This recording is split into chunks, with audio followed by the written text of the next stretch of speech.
I'm about to drive the latest addition to the Aston Martin family. It costs £80,000 and they're calling it the most desirable sports car in the world. It takes 100 craftsmen 180 hours to build a V8 Vantage.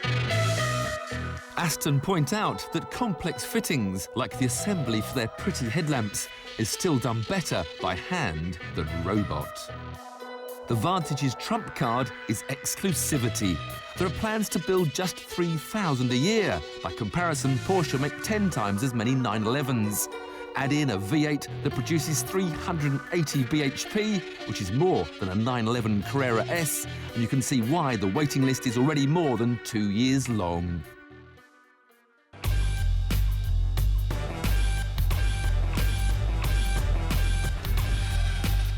The Vantage is a strict two-seater, although to improve luggage space, it has a hatchback.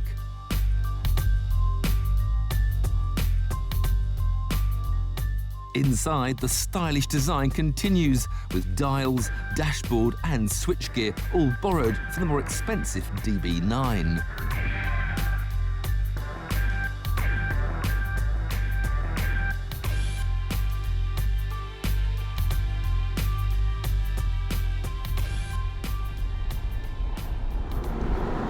But I was a little bit disappointed when I first fired up this 4.3-litre V8. Just burbled away like any old V8. And in fact, even though I'm out on the open road and using some revs, I still can't really hear anything like the sort of crescendo you get from a Ferrari or even a Porsche 911. And you're totally unaware of this wonderful sound, which is apparently following somewhere behind me in my slipstream. When you're driving the car, you're very aware of this huge dash panel in front of you, and in fact, manoeuvring around car parks at slow speeds, the visibility is a bit poor over this big front hump. And in a way, it makes you feel like you are in a great big Aston Martin. You don't really appreciate that the car is quite small around you. And the steering, the clutch, and the gear change are all on the meaty side as well. You certainly feel like you're in a pucker Aston. The best thing about this car is the way it just points. The steering turns, the car turns with you. There's a wonderful symmetry of handling that just gives you so much confidence on the road. And that torquey V8 has that wall of acceleration. Gear change good, none of these flappy pedals. It's a proper car for proper racing drivers.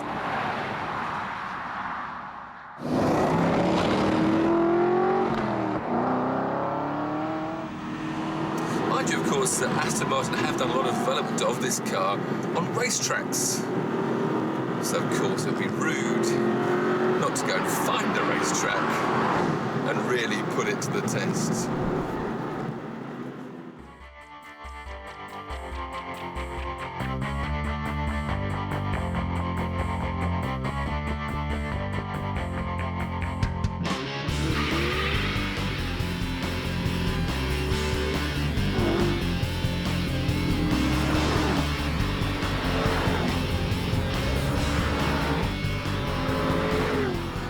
This Aston really has surprised me on this racetrack because it's just so neutral and controlled. It finds the apex, it's okay, the front just pushes a bit wide on turn-in because this car is still a heavy car, but it's not dramatic. And there's no suddenness, there's little twitches of oversteer, the high-speed stuff, loads, but there's just down to this hairpin, second gear, turn, floor, and yes, there's some glorious oversteer, but so beautifully controlled. It really is a sure-footed car. What we're doing, just about 120 miles an hour. Third gear, punch to second, find that apex, hit the throttle, second gear, easily controlled power slide, out of that corner at what, 90 miles an hour up to now third. This has to be the best Aston I've ever driven on a track. We've got something a little different for you on this week's Shootout, a welcome return of a couple of past masters. BMW's original M3 and the Lancia Delta Integrale. Both are icons from the 80s. The M3 dominated on the circuits, while the Integrale dominated rallying. Our Integrale has been cherished by Steve Brennan from new. It's got a turbocharged 2-litre engine with 200 horsepower. It's four-wheel drive, but the torque favours the rear wheels. Aaron Weddell's M3 is immaculate, despite having covered over 170,000 miles. It is slightly less powerful than the Lancia, but I can't see there being much between the two. Back in the late 80s, this was the car to have, the very first BMW M3. It wasn't just the car to have on the roads, it was homologated by BMW as a racing special, and it dominated touring car racing in Germany and Britain, in fact all over the world. The amazing thing now is that it only has 190 horsepower, which with the modern M3, the latest one with its 343 horsepower, which makes this sound like a Morris 1000 in comparison. It really is hard to believe that this is a car that is now nearly 20 years old. But the fantastic thing about it is the steering is still taut and responsive, there's no play, the chassis seems tight, the gearbox, the change is as neat as they ever were. And the little 2.3-litre straight 4 engine is still happily revving to 7,000 RPM. Second gear for the hairpin. Kicking arse. The classic BMW handling. Oh, bit of a slide. Winding up for a lap time to set for the Lancia Delta Integrale.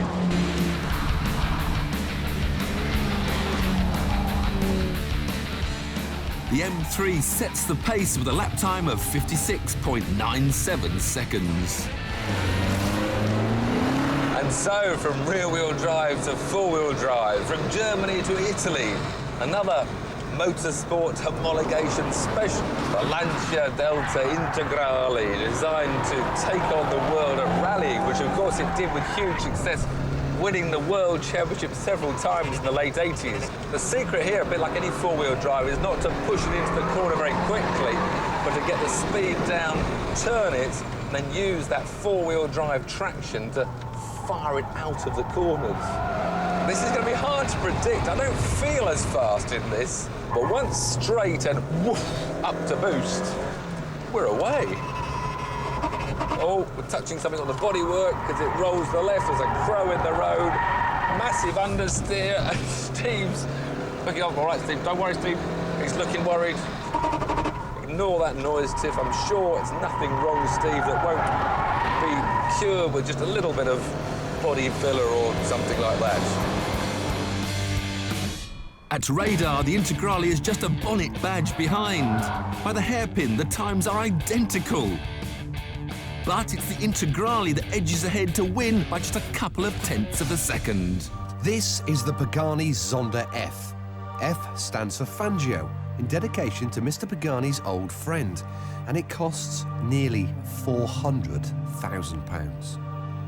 The famous detailing, where even mundane objects are made to look exotic, is as per the standard car, but a series of minor mechanical tweaks have supposedly made this the perfect version.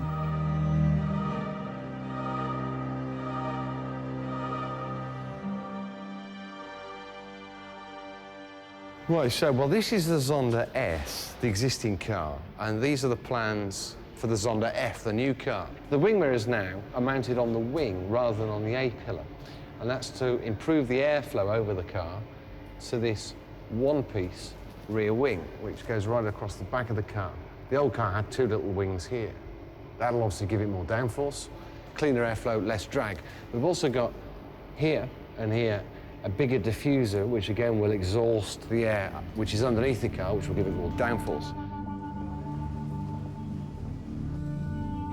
Before I was let loose, company owner Horatio Pagani wanted to personally clean the car. A man who obviously appreciates fine design, his enthusiasm, it's infectious. So this aspect that everyone is able to drive it. When they handed over the keys, it was spine-tingling.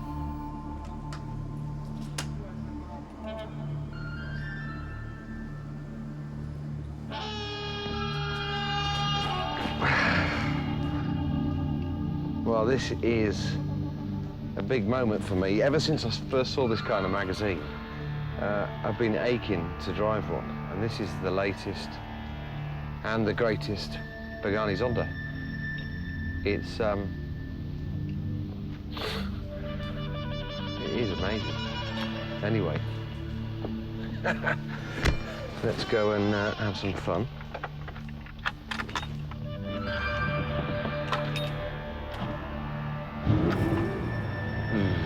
Dirty. Well, you know, as much as this is one of the most extreme supercars you can buy, the feeling of when you first get in the cabin, it's very airy, very light, pretty easy to drive, actually. Oh, hello. Christ almighty. I've got to be really careful because it's very wide and we're on these nasty little Italian roads and there's trucks coming my way, and the last thing I want to do is take it back with a scratch on the side, you know? So we headed for the Tuscan Hills to find the roads that are basically Pagani's test track to unleash the 600 horsepower from the 7.3-litre V12. That gives you goosebumps.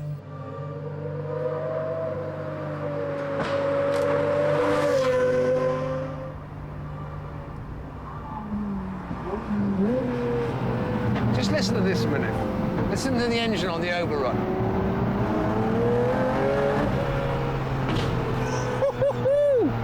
God, it's fantastic. Now, normally, I don't make up my mind about a car until the end of the day, but this was different. With this, I knew instantly what the conclusion would be. I'm completely and utterly speechless. This is, without doubt, the most amazing car, road car I've ever driven.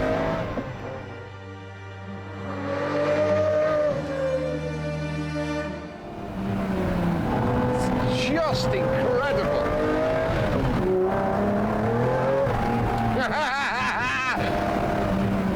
Now, normally when you drive supercars, there's things about them which annoy you. And when you're spending a lot of money on a car, you don't want those annoying things. For instance, you get in a Lamborghini or Ferrari and the seating position's not quite right, or the clutch is heavy, or it's difficult to reverse, it's dark. This has got none of that. God, it's just fantastic. The steering is light.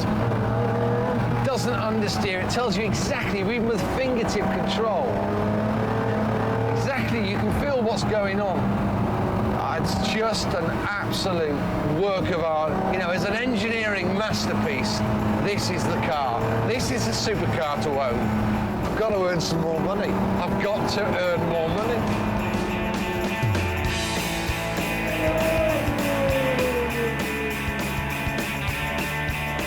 Half of Pagani's customers are plumping for the F, and there are plans to make just 40. Although if that doesn't sound exclusive enough, then Mr. Pagani will build you an even more powerful Club Sport version.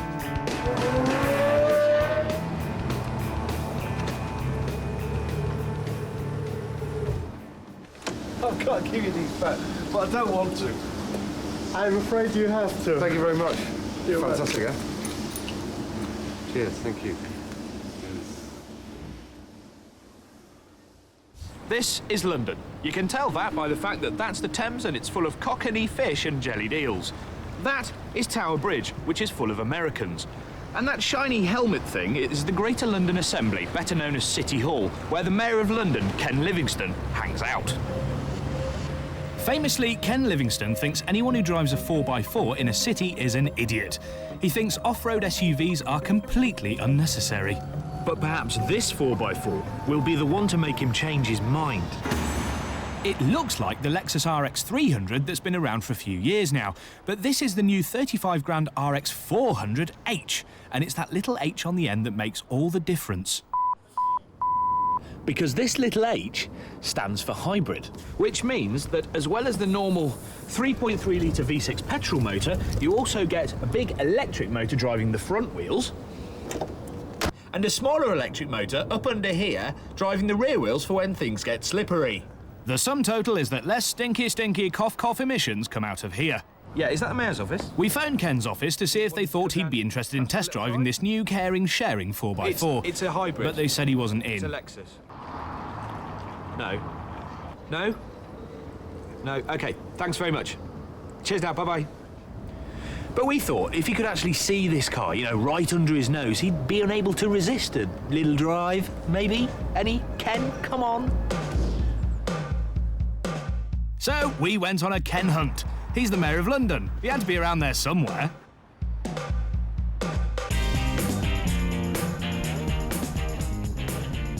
When you're driving around, if you're being gentle enough, this car actually doesn't use its petrol V6 motor.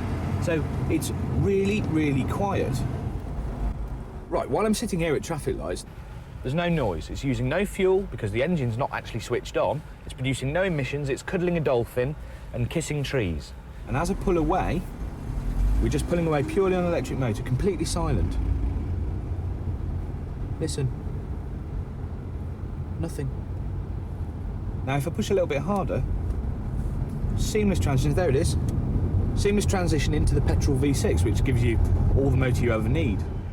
Now, fantastically, they've got this screen here, which shows you where your drive is coming from either the engine or the batteries. So you're constantly trying to just not kick the engine in and drive completely on batteries. There's little arrows going everywhere that show you where you're getting your drive from.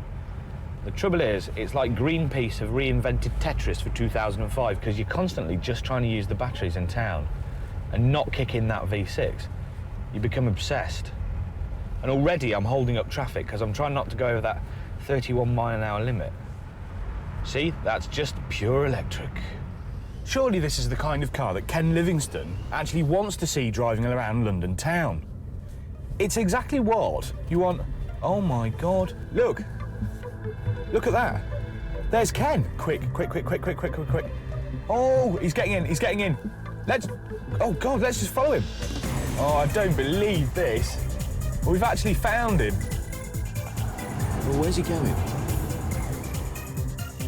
Now, another thing this Lexus does particularly well is car chases, because with the addition of those two electric motors, this car produces 269 brake horsepower, which is 30 more than standard.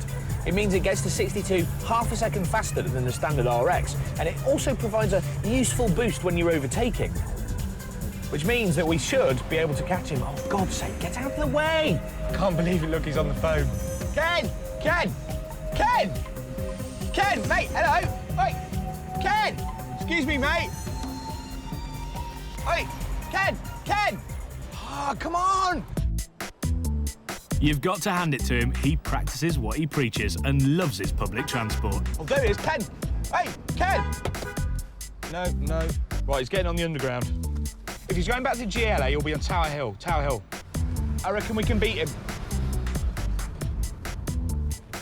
Hello, mate. Can I just have a quick talk? Really interested in this. This is Lexus's new car, and it's a hybrid. Low fuel consumptions, no emissions in town. What we really need is no congestion charge. You get me? I mean, get in there. Look, DVDs, you know, it's got plenty of room, and it's got everything you possibly need. Yeah?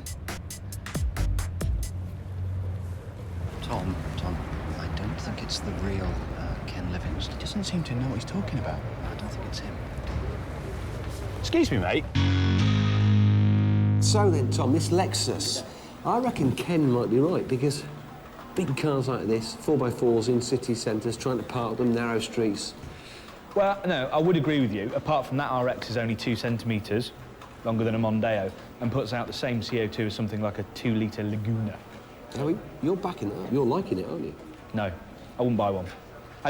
Well, if you think about it, it's not good to drive, you know, it's not something, it's very quiet, but it's not engaging. It's not exempt from the congestion charge. And you wouldn't buy one for the economy, because on that test, we're only getting 25 to 30 miles to the gallon. That's not great, is it?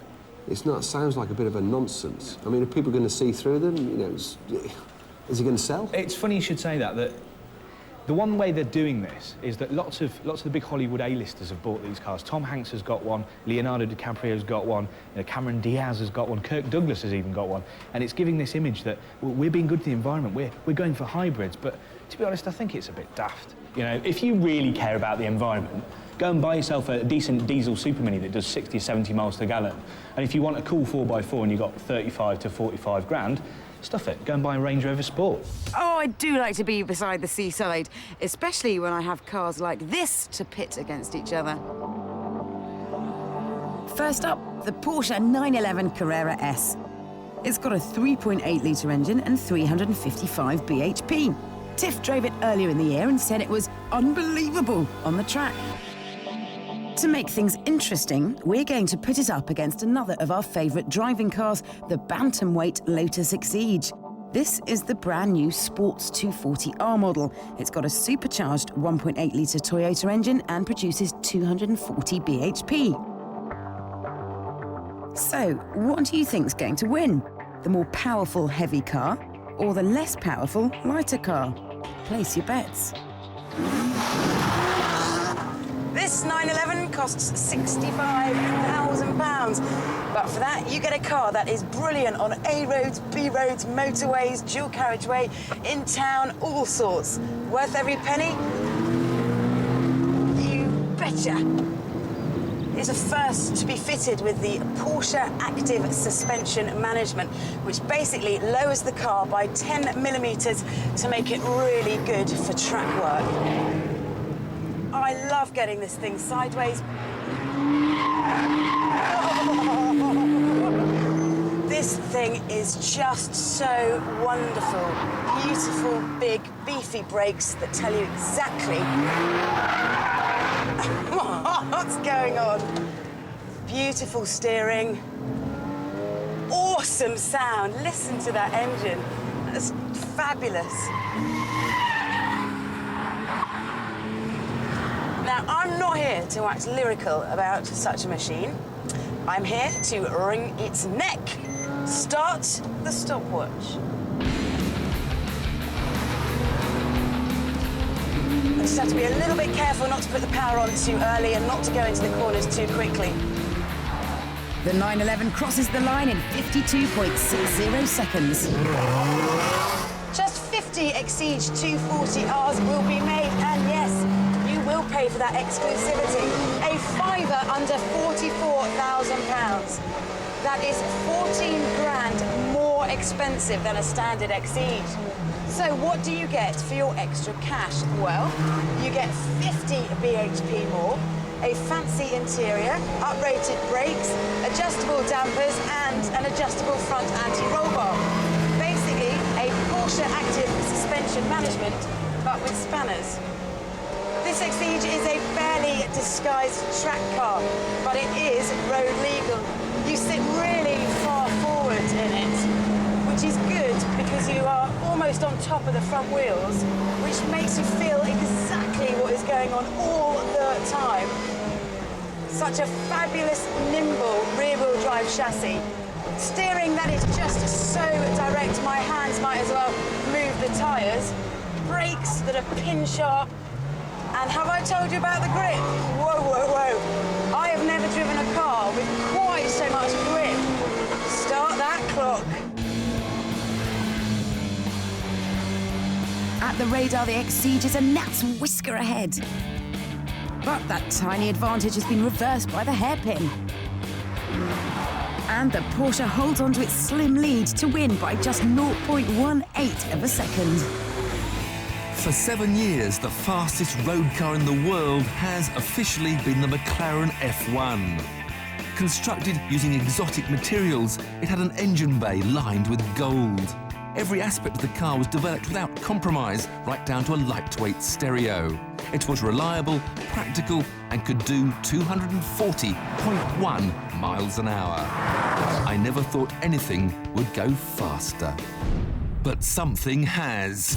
The £380,000, 240.3 mile an hour Koenigsegg CCR. It's a remarkable car, not least because it was dreamt up by a Swede who'd one time exported chickens to Estonia. When he was 22, Christian von Koenigsegg decided to make the fastest car in the world.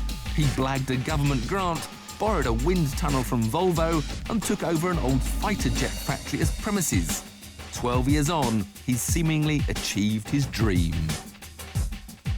His first effort was the CC8S. It had a 4.7-litre V8 and a massive 655 horsepower.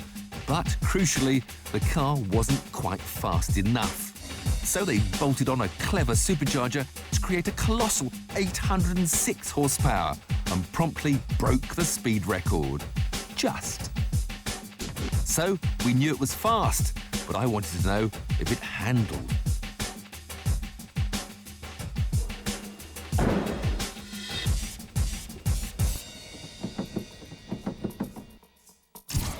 But wouldn't you just know it, our £380,000 car had a flat battery.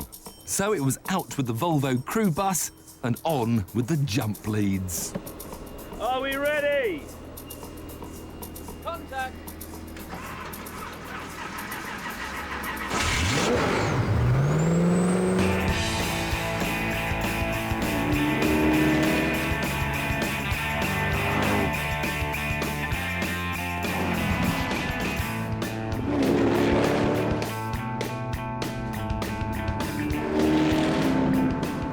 Unfortunately, within just a couple of laps, the clutch pedal went to the floor. We assumed a minor bolt had failed, but it was something we weren't tooled up to fix. A rather ignoble end for a car that promised so much. Although, to be honest, that was enough.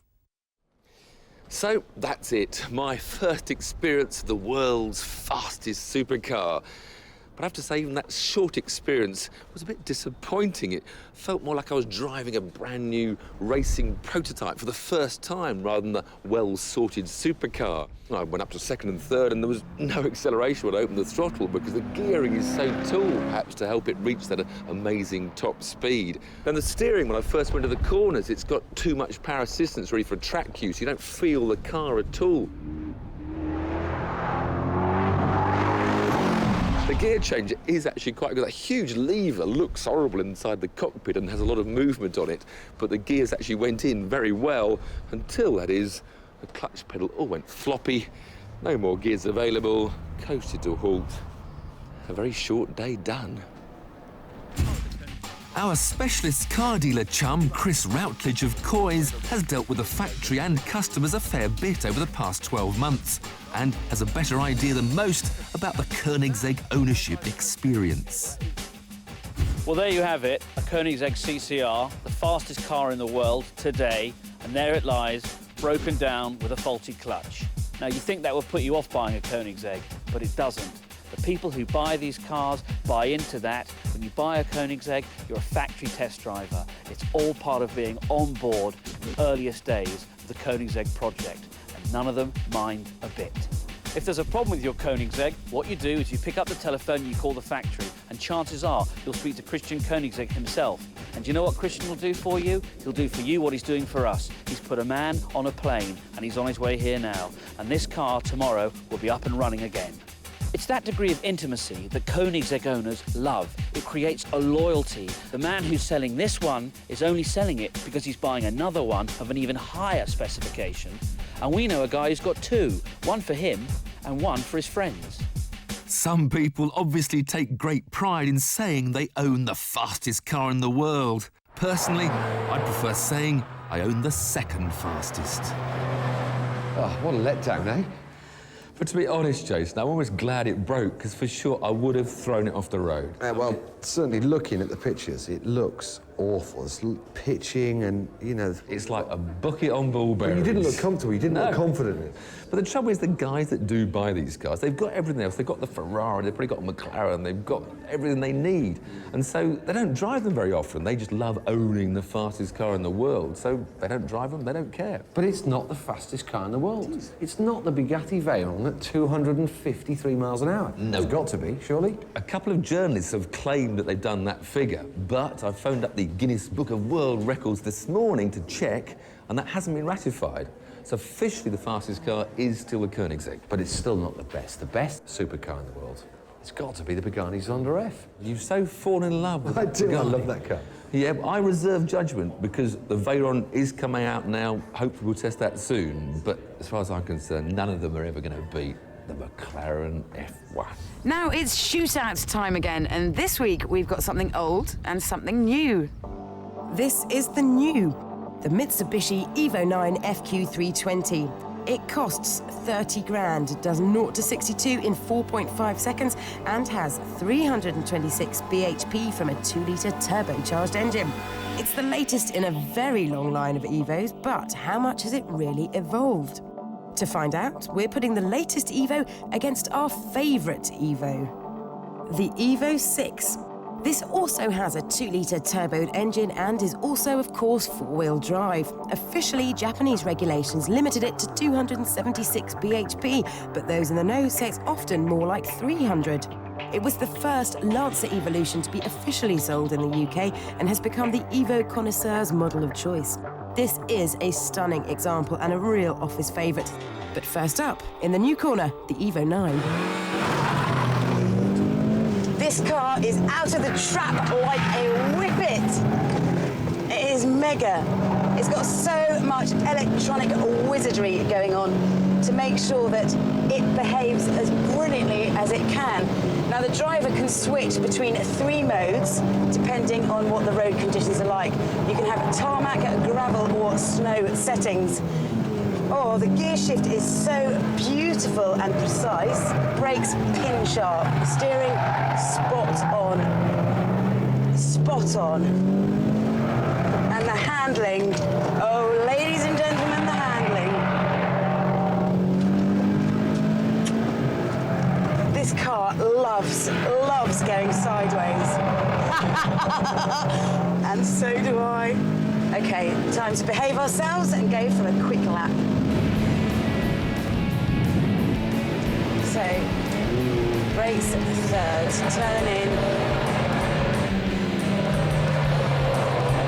Terrific engine, really gutsy, really pulls me out of that corner there.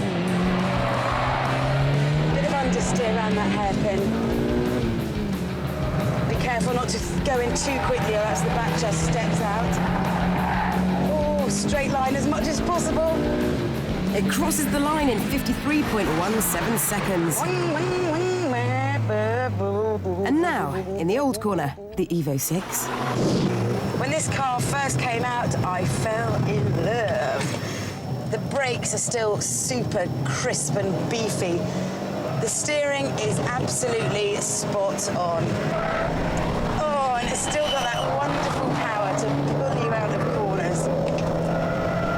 It's not as tail-happy as the 9. There's not as much body roll either, so it's quite taut. I think they've sort of softened the 9 up a bit. Do you know what? I would not be surprised if this 6 is quicker than the 9, purely because it's not so leery. Oh, she says. Right. Time to put my money where my mouth is. Onto the brakes, into third, turn, power. At the radar complex, it's neck and neck stuff. Go on, girl. But by the hairpin, the 6 is just starting to nudge ahead.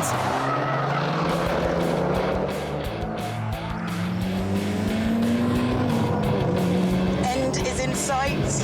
Who's it gonna be? 6 or 9? It's the older Evo 6. Well done, old girl. By just a quarter of a second. It is an incredible result that we reckon is down to the 6 being a slightly nimbler machine. First off, we've got a superb Audi A8. This 99 T-plater is up at a small independent trader for just £7,700. It comes with all the goodies: leather, wood, Alcantara, climate control, Tiptronic box, you name it. You can get A8s for even less, but I particularly like this one for its sensible mileage, its full service history, and the fact it's had just 2 careful owners.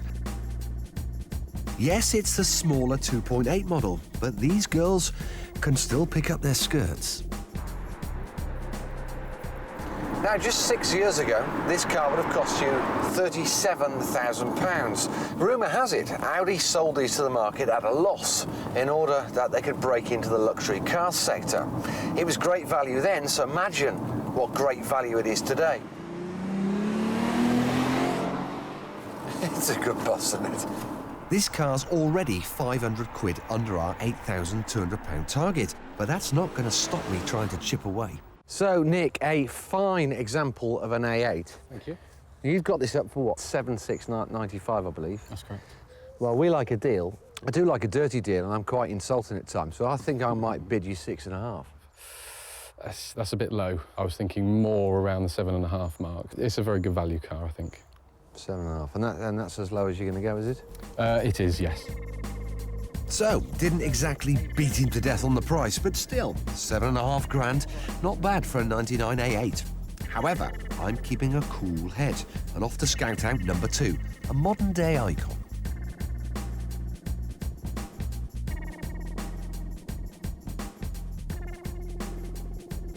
Yes, it's a Mini Cooper, and it's no junker. This privately owned, two-owner example has just 38,000 miles on the clock and comes with full history. Just a year ago, this car would have cost you around 11 grand. Now, at bang on 8, it's already 200 quid under our target price. I'd kind of forgotten just how good the Mini Cooper is to drive. It's great fun, the handling is go-kart-like, and it's a car when, every time you jump in it, every time you drive it, it brings a smile to your face. I love the interior, the build quality is very BMW. It's going to look good today, tomorrow, and even in 10 years' time. Question is, can we do anything with the price? It's a great little car, isn't it? It is. Now, you know what I'm going to ask? Any movement on the price? No, definitely not. £8,000. It's a bargain and I'm not budging on the price. Well, I have to agree with you, it is a good buy, but I'm not going to say yes or no now. We've got one more car to look at today, and we need to go and have a look at that. So if I can give you a call later. OK. So, one more to go, and I think I've saved the best till last. Now, I've been really looking forward to this one. This is a Porsche 944 Cabriolet. Yours, sir, for $8,995. So it's a wee bit over our £8,000 budget, but I'm sure there's some fun to be had. These cabriolets were 42 grand back in 1991, and this one's only done 79,000 miles, which is nothing. Plus, it's got a few extras, like electric leather seats, as well as the standard toys. And all the good signs are here. Full service history, so essential with a Porsche, and all the MOTs. Now, this is the S2 version of the 944, the most desirable of the bunch. It's got a 3-litre engine, develops 211 horsepower. That's good enough to get you to 60 in 6.1 seconds, and it'll top 150 miles an hour. You know, I really like this car, and it's certainly worth bidding for. Trouble is, it's 800 quid over budget.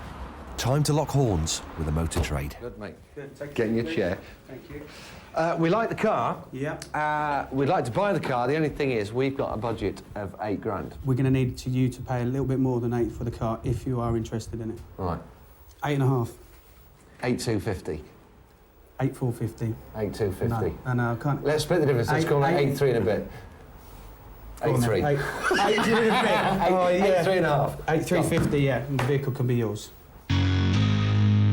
Nice work, Jace. But what was your actual target figure?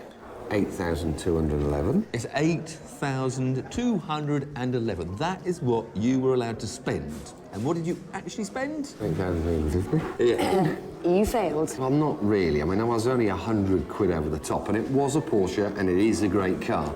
But I'll tell you what, we had such fun on the day. It's amazing what you can unearth if you dig around the dealers and in the press and the papers. It was great fun. In fact, even the Audi had to ring my old man up about it and tell him about it. It was just such a great car. This is the new Mercedes S-Class. Compared with the old one, it's bigger, quicker, more economical, and loaded with trend-setting technology. People are banding around the term greatest car in the world. So we best find out who it is then. It's been 5 years in development. Gone is the understated old shape, replaced by a much bolder design, with muscle car-style bulging wheel arches.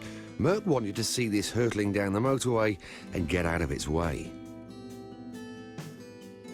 Build quality? Well, after a few years where standards seem to slip a little, they've really upped the ante. The reassuring thunks and clunks are back, as they should be, mind you, because this car starts at £55,000 and goes all the way up to 100 grand.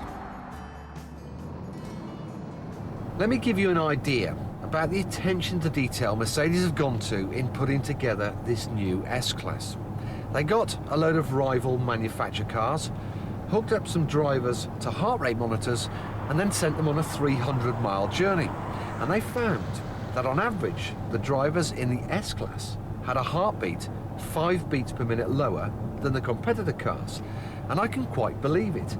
It's totally silent in here, almost eerie, but completely and utterly relaxing. Now, I'm driving the new S500, which comes in at a shade under 70 grand in standard trim. It's got the new 5.5-litre V8, which kicks out 388 horsepower. And I've got to say, for a car that weighs, what, nearly 2 tons, it's enough get on the move. In fact, 0 to 62 comes up in a hair-like 5.4 seconds. And it feels like it could go on and on forever. But in typical German fashion, they've capped the top speed at 155. Now, the car comes standard with a 7G Tronic automatic gearbox. It's 7-speed, and the changes, well, they're seamless. It's a joy to use. You can also override it in manual mode with some buttons behind the steering wheel. The ride on air suspension, which can be varied from silky smooth to sporty at the touch of a button, is fantastic. As you'd expect from the S-Class, it's very comfortable, a great place to be. And then there's adaptive body control, which is an option but fitted on this car. Here, 4 hydraulic rams will stop any roll in the car. That takes the body control just that bit further. And it's amazing to think how far these big luxurious barges have come on over the years. And this new S-Class has certainly lifted the bar just that bit further.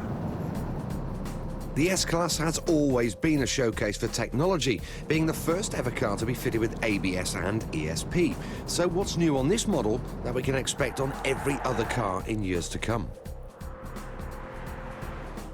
Well, this is the command system, a bit like BMW's iDrive, but a bit easier to use. Oh, and look at those pretty pictures when you move the seats.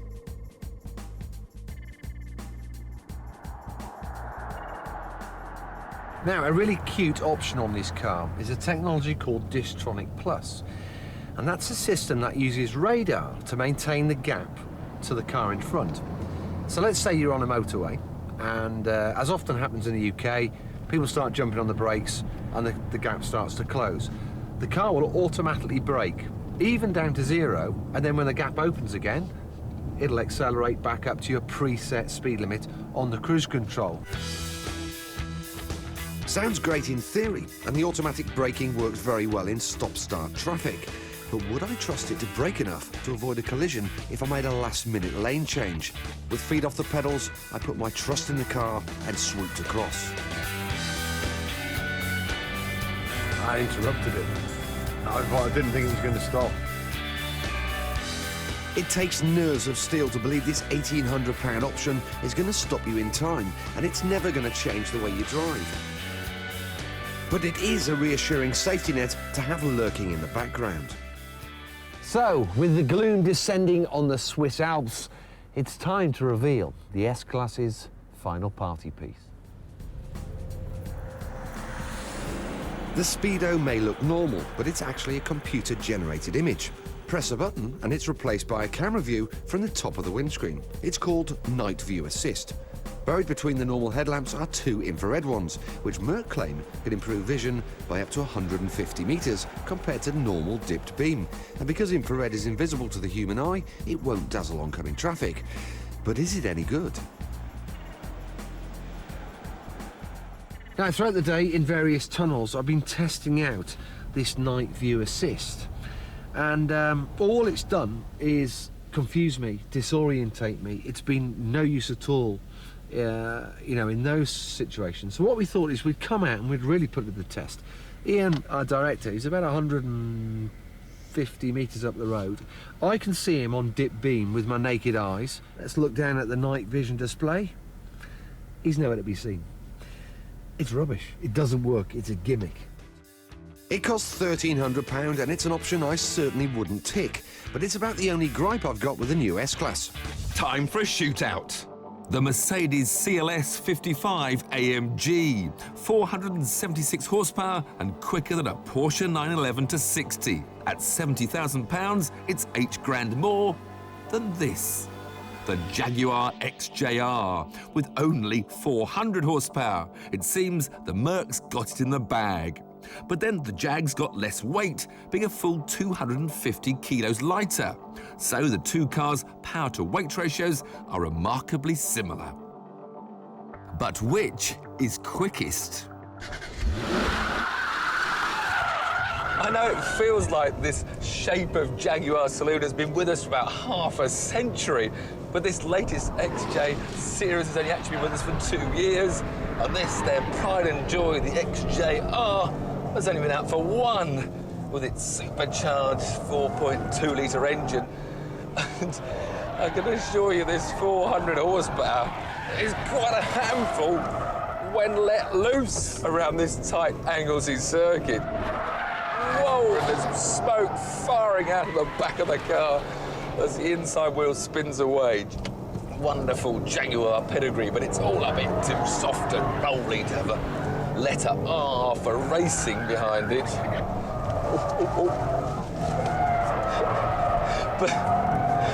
But despite all its wildness, this Jaguar has got one important trick up its sleeve, and that is, for its size, it's a very light car. They've extensively used aluminium alloys in the chassis building. They've got aluminium bodywork, and so it weighs just over 1.5 tons. This is its little pièce de résistance. Time to try and keep it neat and tidy to set a quick lap time. The Jag sets a target of 54.98 seconds. And so to the Mercedes, and the question, can power beat weight? Because we now have a car that weighs nearly 2 tons. Compared to the Jaguar, it's like I've got 3 passengers sitting beside me and behind me. But with a 5.4-litre supercharged engine, we've also got a lot more power. Now, whilst I've always been an admirer of AMG-tuned Mercedes, I've never been a big admirer of Mercedes styling. But this is my kind of Mercedes. Of course, they call it a coupe, but it's still a 4-door saloon in all intents and purpose, and a very, very stylish one at that. And I think they've also, at the same time, firmed up the chassis somewhere. They've given the steering more feel. We've still got the computer interruption. We still, even though we got the ESP switched off, we can't get rid of it all.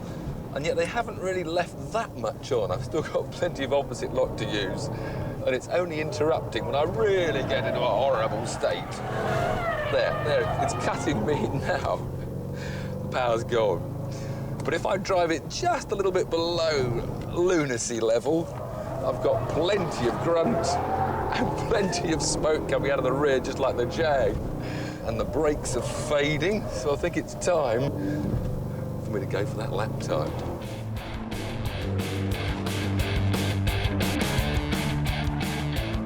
By radar, the mighty Merc is already nearly a second ahead. A lead which it maintains down to the hairpin. Finally beating the Jag across the line by 1.17 seconds. I can't stress how important this car is. It's going to revolutionise the world of family hatchbacks. It's like a bomb going off. It's the new Honda Civic. But just before I show it to you, first, clear your mind of every connotation the words Honda Civic have. If you look round the old ones, you're overwhelmed by the bland design. They may well constitute Honda's most successful ever model, with more than 15 million produced. But you can't help thinking of fusty OAPs and dawdling shopping cars. The new Civic, however, might as well come from the 25th century. It looks like a concept car. They've taken those back door handles and hidden them right up in the back pillar so that it looks like a teeny tiny coupe. Out the back, it's got two triangular exhausts that looks like, I don't know, some kind of thruster on the back of a spaceship. And even the front headlights are all fared in one big piece of glass. Honda have gone completely bonkers. And the word on the street is that the competition, all the other designers and manufacturers, have had to go back to the drawing board because that has made their current designs look 100 years old.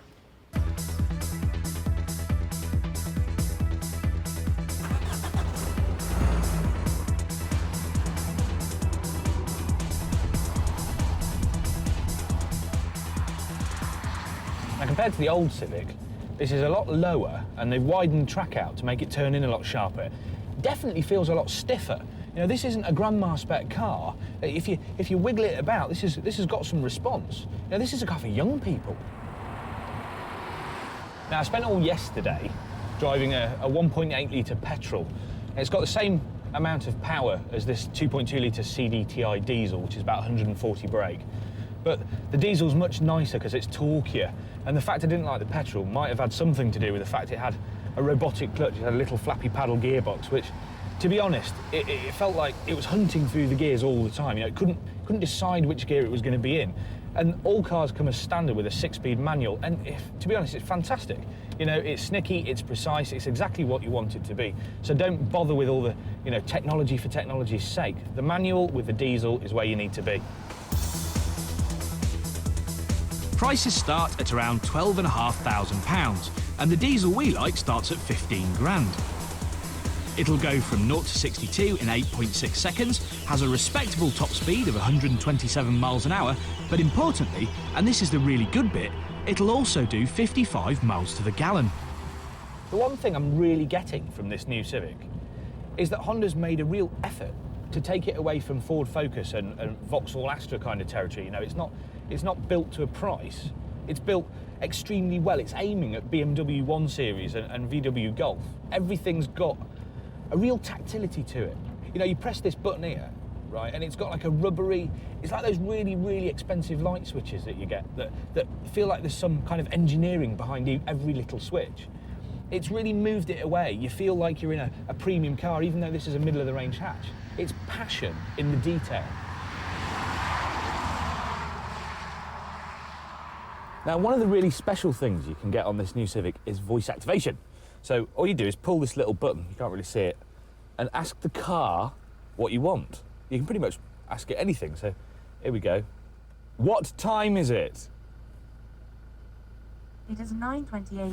I see, let's try some others. How far to destination? It's about 57 kilometers to the destination. Oh, it's about, she gets chatty. Find nearest pub. Ha! The King's Head pub. Please choose the number of the correct place in pub category or say nearest. We have a pub category! How fantastic! Do you like fifth gear? Radio 954 AM medium wave. She thinks I should have a radio show.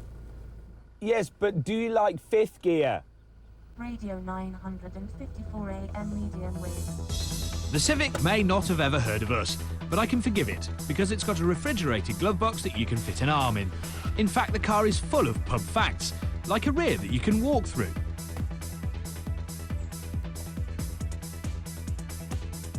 Ideal for carrying small trees. And it's got rear seats that fold flat with the flick of a wrist. There's hardened paint that's supposedly more scratch resistant. Flat blade wipers that don't whistle in the wind. And a badge that recedes 2 centimetres in a crash, so pedestrians don't get branded with a big H. There's a panoramic roof. A warning device that tells you if your kids have undone their seatbelts. And my new favourite toy on a car. On one side, lights mark out the rev limit, while on the other side, the more lights you get, the more economically you're driving. It's like having a devil on one shoulder and an angel on the other. constantly sparring for your affections. So, the new Civic. Well, it's definitely one of the funkiest ones out there, and as a diesel manual, I'd not hesitate to recommend it to pretty much everybody. In fact, it bodes really well for next year's Type R. I'd go so far as to say that this is the most innovative and coolest hatchback that you can buy. I've been looking forward to this one for quite some time.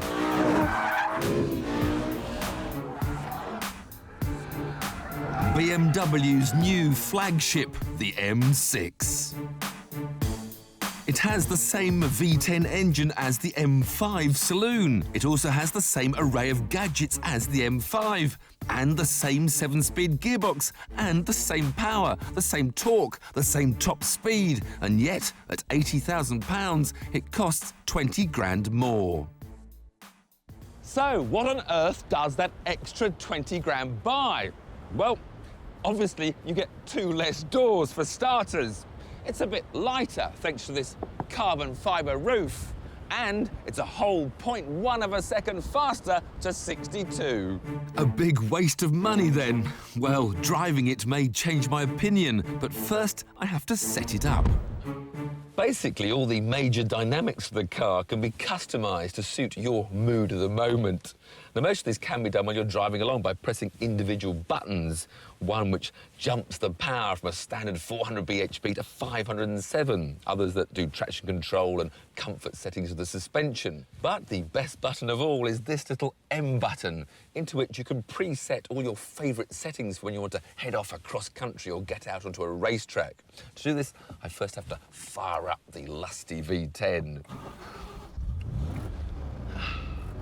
And now use a little bit of voice recognition.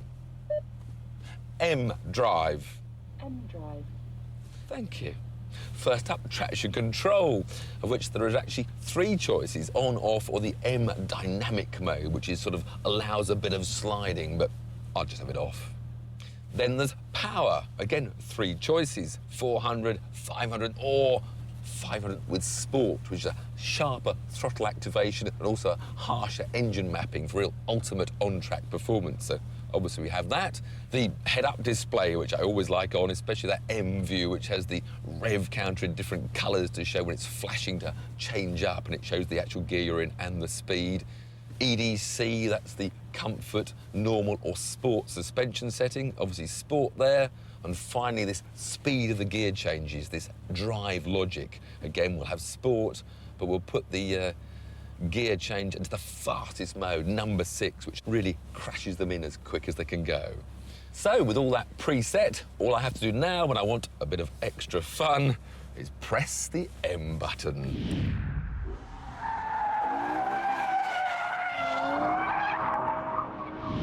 To me, the engine under this bonnet is nothing less than a work of art. It's a 5-litre V10, which, thanks to Grand Prix technology, can rev to 8,250 RPM. And to make it even better, the maximum torque is right up at over 6,000 revs. And this performance is just incredible with only 400 horsepower. And then you start thinking, there's another 107 available at the press of a button.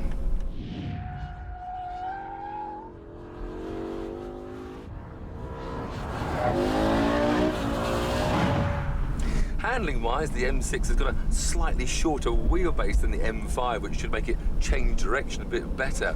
And it is, of course, slightly lighter, plus the fact that that carbon roof lowers the centre of gravity. Now, that all means it should handle better, but to be honest, on public roads you can hardly tell the difference. But on a track, every little bit counts.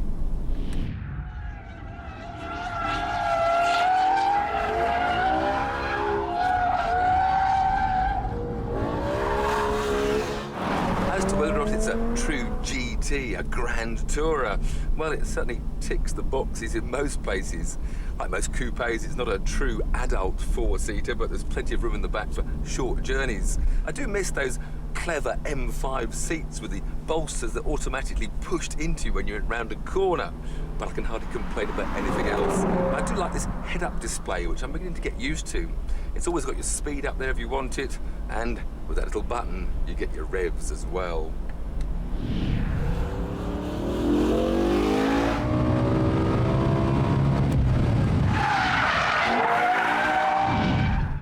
So, am I sold on the M6? Well, no. There's just not enough extra performance to warrant that extra price. However, there will be far less M6s around than M5s that's sure to appeal to those who want a bit more exclusivity. Me, I'd just rather be one of the M5 boys. You said that it wasn't worth 20 grand more than an M5. Well, not for me, because I'm a family man with 3 little boys, so actually I like the 4 doors and it's got the same performance, so why bother as far as I'm concerned? And why bother, if you ask me, with pressing a button to get the full 500 brake horsepower? Calm down, I know you don't like it, come on. No, I do. I want to be able to turn a key or do whatever to start a car and instantly get the full whack. Yeah, that's me, right? That's the car you want, right? But if you're taking Pat to my wife out to dinner, when it's fully spec'd as I like it, it's a violent thing. The gear changes snap in, 500 horsepower. You want a calmer M6 when you're taking someone out to dinner or something. You don't want it all the time. It's great. I do. Well, then leave it, press one little button in the morning and you've got it. It's not hard. But all this is irrelevant in a way, because BMW are bringing in 200 and every single one is sold. Every single one's sold. In fact, I know one person that's got one of each. Greedy, I know. Greedy? Yeah. An M5 and an M6? Yep. What sort of person is that then? Well, I can't say exactly, but he's one of these film producer type, celebrity type guys. But yeah, amazing. He's got I've got some marketing spiel from BMW who describes the ideal M6 customer. I wonder if you two fit the bill. Lifestyle-oriented. What sort of lifestyle? Oriental, do you say? No. Right, moving on. Extrovert. Yes. Well, maybe a little bit. Who puts great significance to the design and performance of his car. Yeah. How much does it cost? 80 grand. What does it look like? Beautiful. That's all that matters. That's what it's about, isn't it? You know, there's 200 of these cars that are coming in. They're all pre-sold. No one's driven the car. All they care about is they look at the spec, go, yeah, 5 doors. Ooh, that looks good. What's it look like? Have I got the money? We'll have one of those. Yeah. End of story. Well, I think it looks beautiful, and as far as I'm concerned, you cannot have enough 200-mile-an-hour GT cars in the world. This is the Aston Martin DB9 Volante, the soft-top version of the DB9.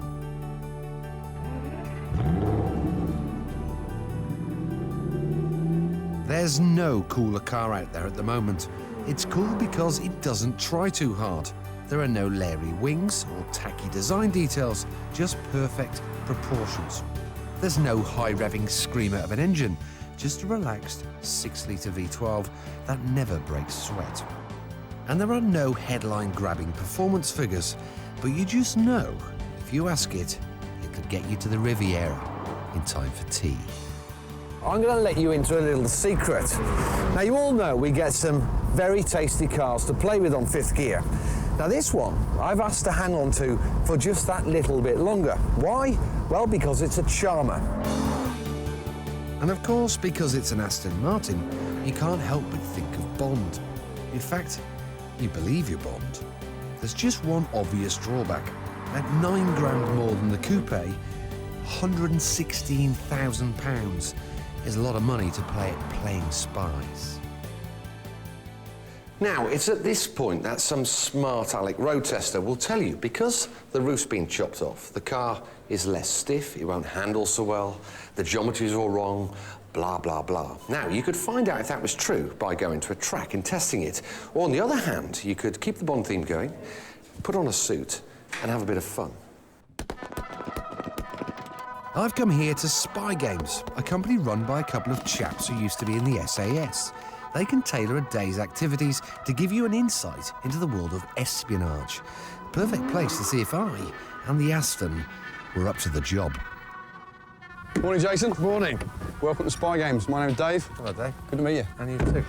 OK, come and have a look at some of the weapons that we're going to be playing around with today. Knowing that Pierce Brosnan has hung up his Walther PPK, they'd assembled a range of replica weapons for me to try out. This is a Spetsnaz, a Russian weapon, and it's got a nice weight to it, nice feel to it. And if we add the magazine across there... Ah, see, now that makes sense. There you go. Popping it on. Oh, right, yeah, see, I could do some damage with that, couldn't I? You're good to go. Look like guns are all very well, but if I'm to challenge Daniel Craig in the Super Agent Stakes, I need a bit of action. So the guys set up a suitably fiendish obstacle course for the Aston with one of Blofeld's bombs for me to defuse at the end of it.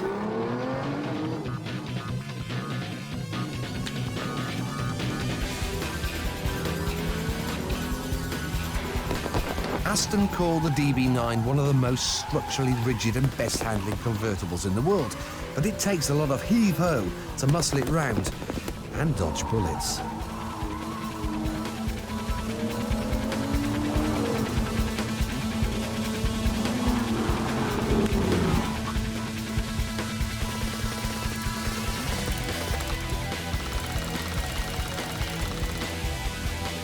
Bullet.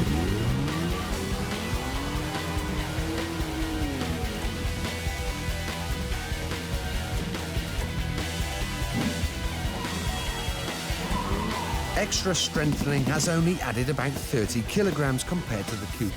The body control, even when you're under fire, is pretty impressive, although there's always a bit of lag between telling it to do something, like power sliding round an old banger, and it actually doing it. But it's still one of the fastest drop tops in the world, and just a tenth of a second slower to 60 than the coupe. In the right hands, the DB9 Volante would make a perfect Bond car.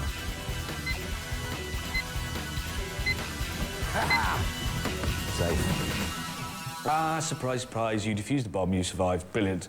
Didn't expect that at all. It was hard. It was a tricky thing. Yeah, it did look like you were having lots of fun playing cowboys and Indians, but that car, is it any good? It is good. It's a great car. You know, we must not forget it's a GT car. It's for cruising around. Yeah, OK, it doesn't handle as well as the coupe, but to be honest, who gives a damn? It looks just stunning. It's a very special place to be. Yeah, well, I did notice you were mentioning that Smart Alec road tester. Yeah, you're looking at him, actually. Jason, I am the Smart Alec road tester. I had one of the first cars, and to be honest, it is slightly wobblier than the coupe. It's not there, but I suppose, you know, you said missing the point, really, isn't it? You are missing the point. Amazingly, you know, that car isn't really for thrashing around, because when we were set sail in the Corsa, we went round a corner, hit a pothole, and everything deployed. The roll hoops, you know, the roll. Oh, the rollover hoop. They pop up if you go and roll over. No, well, there's plenty of things on that car. I got a great tweak, actually. Is this a Smart Alec road tester type? This is a Smart Alec road tester type tweak. This is a good one, though. On those engines, they've got a butterfly valve in the exhaust that lets it really roar when you get further up the rev range. It lets it pass noise regs in Europe. Yeah, right. Well, there's two vacuum pipes in the back of the exhaust, and if you pull them both off, the valve doesn't shut. It's there all the time. Permanently loud. Which is exactly what you want in this car, because it's for looking good, sounding great, cruising at a real slow pace to take the world in. Perfect tweak. Now, this little film from Citroën has caught our eye. It's the C-Sport Lounge concept car, their rather sleek vision of a grand tourer. The interior is inspired by a fighter jet, with curved doors cocooning the passengers underneath a glass canopy. Rather neatly, when you move the seat back, the centre console moves with it, so that all the major controls stay within reach. But it's outside where the most innovative features are to be found, because the C-Sport Lounge isn't just a swish-looking MPV, it's all about mad, bonkers aerodynamics. The front ducts are specially designed to channel air quickly down the car's side, as if the wheels were encased in a smooth fairing. At the back of the roof, there are 40 tiny nozzles which propel air upwards. Citroën claim the effect is like having a virtual aerofoil, with the vortices of air they create reducing the lift without the drag created by a big rear wing. There's also a mad upside-down spoiler at the back of the car. At low speeds, it stays tucked into the bumper, but when you're cruising at about 50 miles an hour, it pops out to add downforce to make things more stable. Slam on the brakes and the spoiler alters its angle to act as an air brake. All of these innovations mean that despite the tubby shape, the C-Sport Lounge has a better aerodynamic figure than a Porsche 911. And given that it's been designed to accommodate current engines, it could well point the way to Citroëns of the near future. OK, time for an update in the world of hot hatches. Now, in our minds, there are two clear favourites. If you want something racy, go for Honda's Civic Type R. If you want something refined, go for Volkswagen's Golf GTI. But then we heard about a hatchback that's as powerful as a Porsche. Let's just say that again. A hatchback that's as powerful as a Porsche.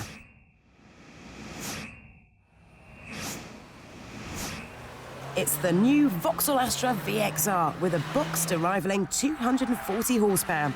It costs £18,995. Also new on the hot hatch scene is the Megane Renault Sport 225 Cup. It costs £18,600. But which is best? Sometimes you just look at a car and you go, ooh, that is going to drive really nicely. And I think that about this Astra. 0 to 60 comes up in a very respectable 6.2 seconds, and top speed is 152 miles an hour.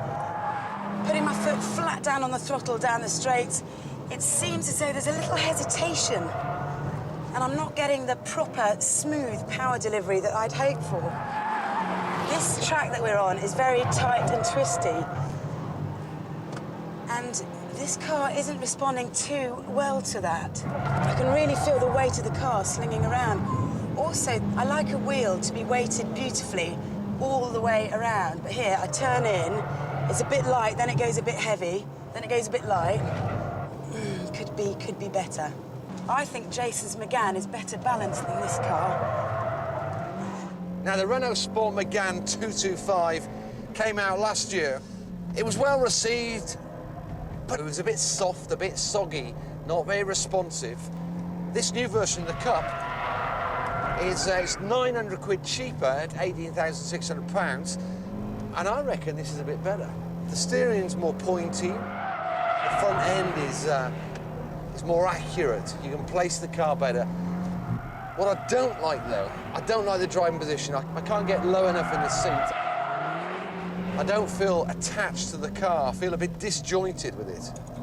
You know, driving position is so important. And I'm just a bit over the top of the wheel. I want to be underneath.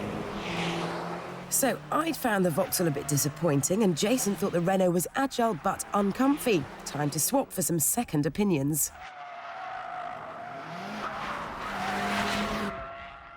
Except within a couple of corners, the Megane had had enough.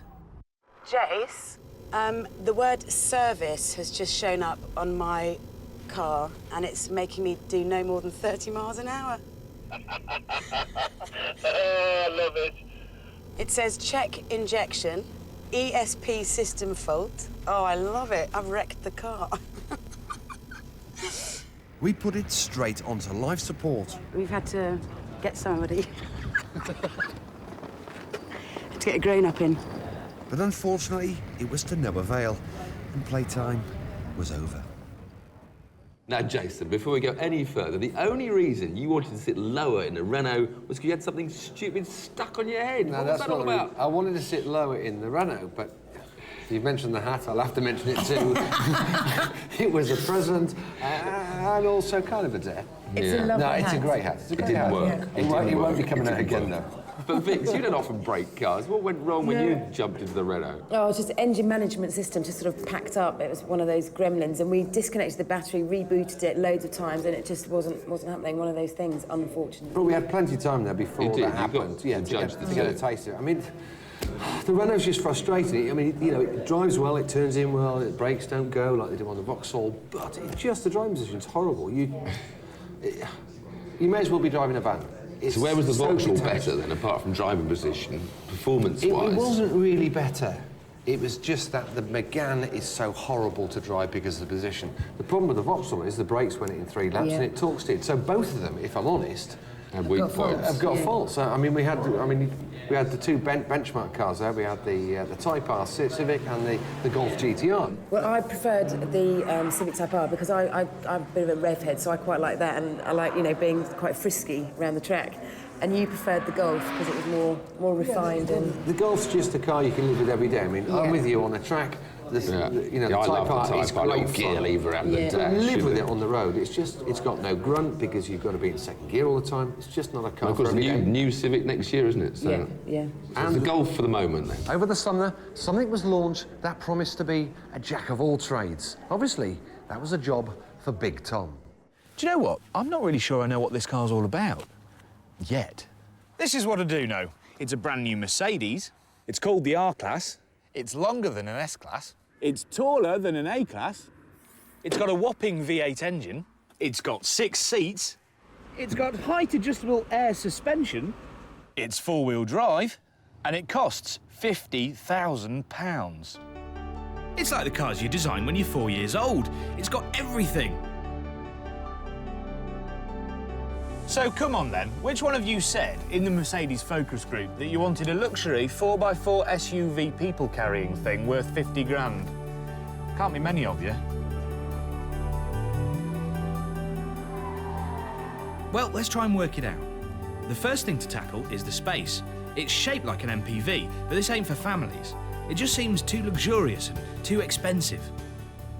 It's definitely got something of the limousine about it. You know, if you look at the second row of seats with the captain's chairs, there's no centre seat, so you get a feeling of space, and it's much more legroom than you'd possibly get in any of the other people carriers.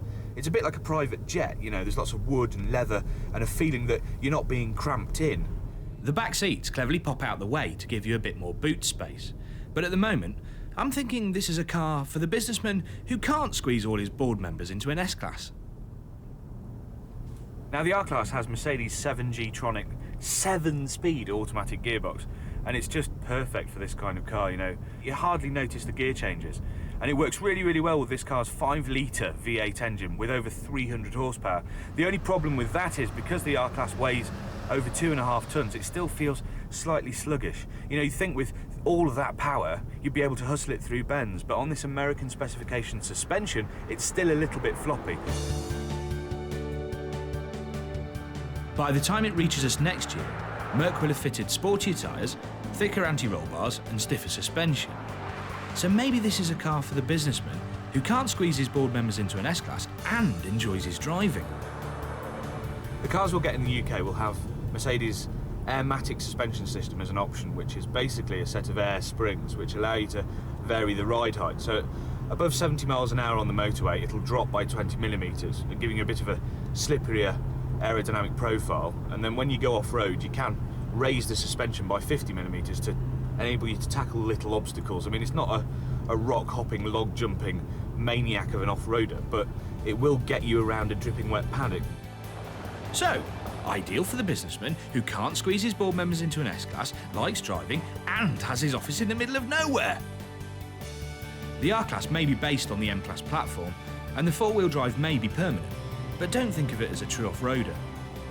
I suspect the reason this car is a 4x4 is to improve traction with all that power on wet roads. There are two versions of the R-Class. There'll be a standard wheelbase and a longer wheelbase, and we've got the longer wheelbase here. And to be honest, I wouldn't want a 3-point turn it in a London street. It's pretty big, and back there, it's got some really hefty C-pillars. You can't really see what's disappeared in your blind spot. You might run over a bus queue, you'd never even notice. There are plans for a fire-breathing 6.3-litre AMG version, but it'll be the diesel, starting at around £40,000, that I expect to be the most popular. The R-Class may be an all-rounder, but the fact is, it's a real niche vehicle. In fact, it's in such a niche, it has no competitors. So if you like the sound of a four-wheel drive luxury MPV, then frankly, I'm forced to recommend it. The Audi TT may be 7 years old, but it's taken till now to get a proper driver-focused version. The Quattro Sport is 50 kilograms lighter than the standard car, and the 1.8-litre turbo engine has had a power hike to 240 bhp. Add some body kit, new wheels, racing seats, and it's ready to lock horns with this. At just under £26,000, the Nissan 350Z is nearly £4,000 cheaper than the TT.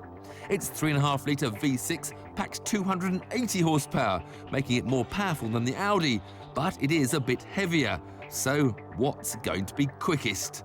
We'll start with my favourite. It's hard to believe that it's now nearly 3 years since I came back from California with the first rave review of this Nissan 350Z. And the enjoyment doesn't diminish any by the passing of that time.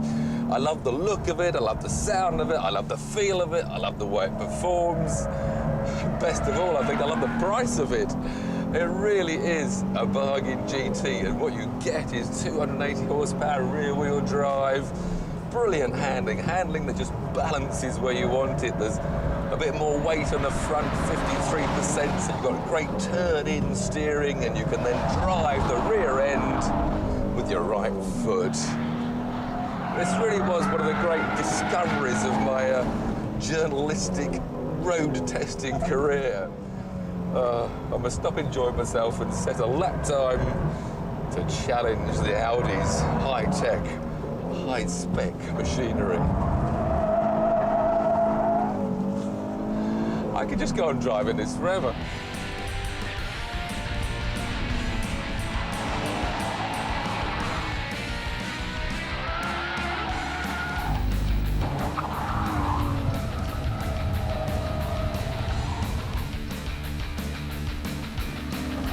The 350Z crosses the line in 53.19 seconds.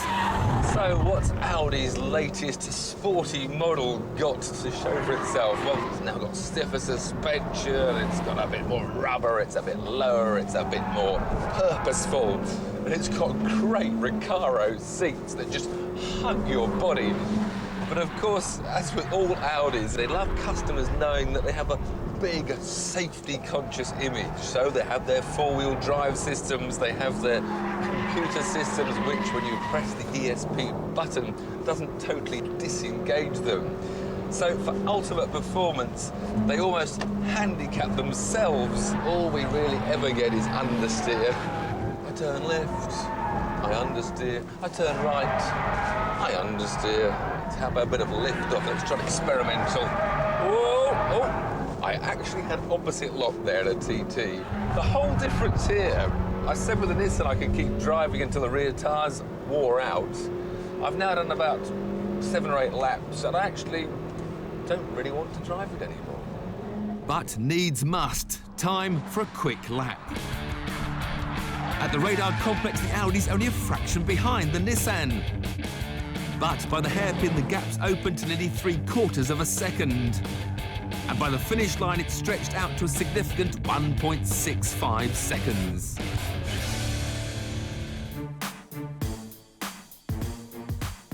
The great thing about Ferraris is there are always two ways to look at them. You can either just stand back and take in the overall car and admire it. And interestingly, the head of design at Ferrari is now Frank Stevenson, who designed the new Mini. But perhaps even better with Ferraris is just to get close. I love going to look at the detailing of the cars. You just look at these little wing mirrors. They're not just styled. They are shaped aerodynamically to feed the air through the centre, flow the air back for the air intakes. Moving back, you just about, if you come with a camera, you can see that little tiny spoiler. That's not just for shape and good looks. That has been designed in the wind tunnel in conjunction with the flow for these Grand Prix Formula One styled Venturi. In fact, Robin, if you get the camera further away, get back in the centre of the car, right on the ground, then you can see that whole underbody shape designed to accelerate the airflow out the back of the car and thus suck it into the ground.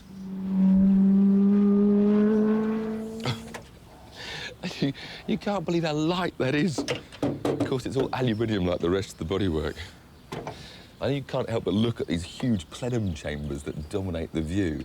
In fact, the engine itself is right down in here, actually underneath that rear window. The most amazing thing about this is the V8 engine, 4.3 litres. This now produces 490 horsepower. Now, that is more than the Ferrari F40 supercar. Such is progress. Now, that's plastic, because Ferraris say that if that had been glass, it would be too much weight too high, and that would spoil the handling. I think they've gone a bit too far on that one.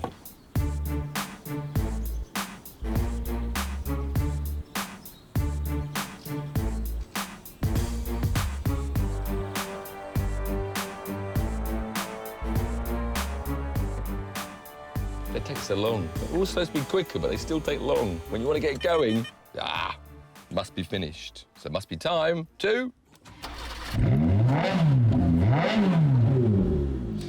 Now, here's a tempting little button. launch control to make the perfect start every time. Now what you have to do is switch the traction control off, foot on the brake, engage first gear, press LC, and the L flashes in the gear display.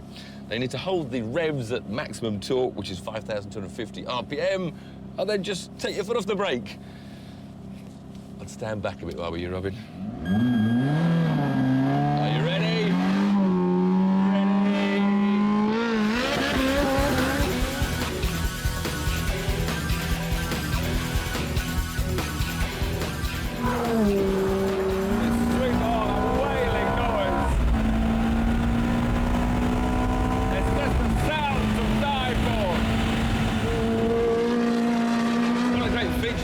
This traction system also adapts the gear change time, the suspension settings, as well as increasing or decreasing traction control. It's got 5 settings. You can start right down in snowy conditions. It's then got rain, sport, race, and then totally switched off. So then we'll start in the normal dry setting of sport. See how we get on from there. Second gear, turn, full throttle. Just won't go anywhere. That was wide open. I think we'll move up to the race setting next. Here's that tight corner again. Again, we turn in, floor the throttle, and oh! But then, that was amazing. At first, the back went out. It allowed me to put the opposite lock on to control it, but then at the moment it would have spun on full throttle. Then the traction control came in and helped me out. That's a pretty impressive system. Impressive though that is, for the full track experience, it's just gotta go off. Well, give the back out, get the front in, then punch the throttle. But now I have to do all the car control. But again, it feels so progressive. It just wants to be driven.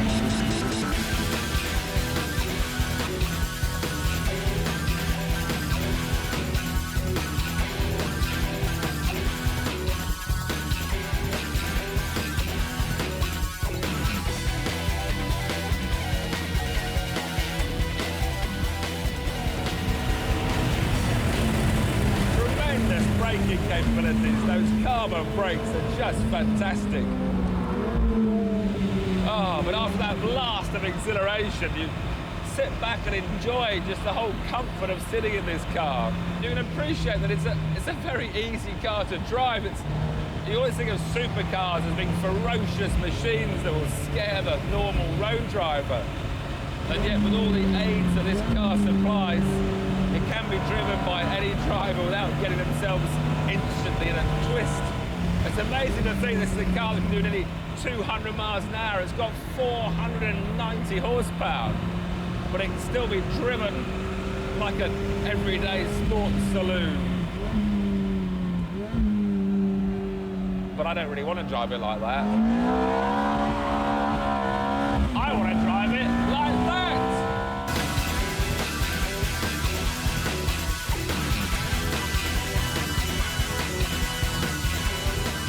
We're drifting, we're sliding at 110 miles an hour.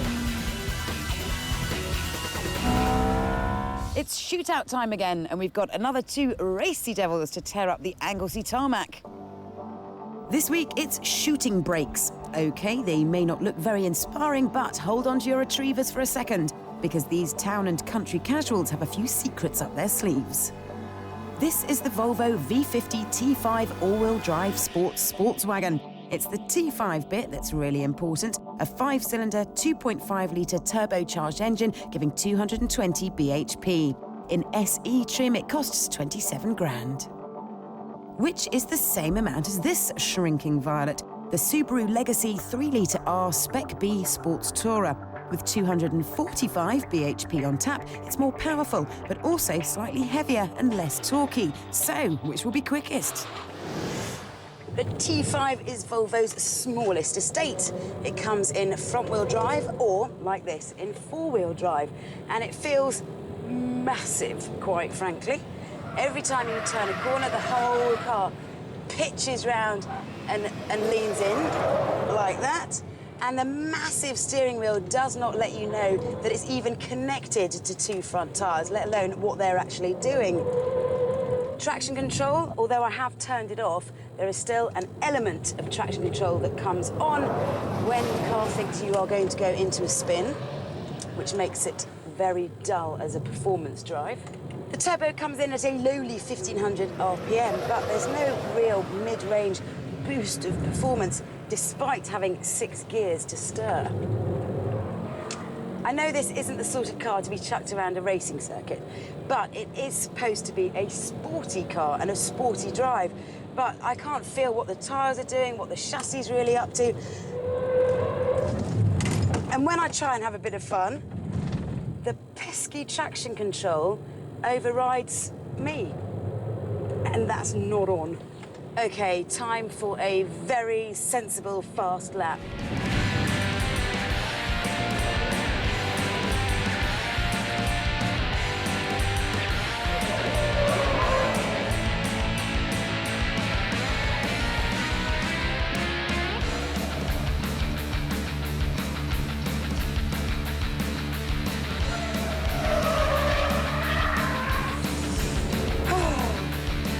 The Volvo canters round in 57.63.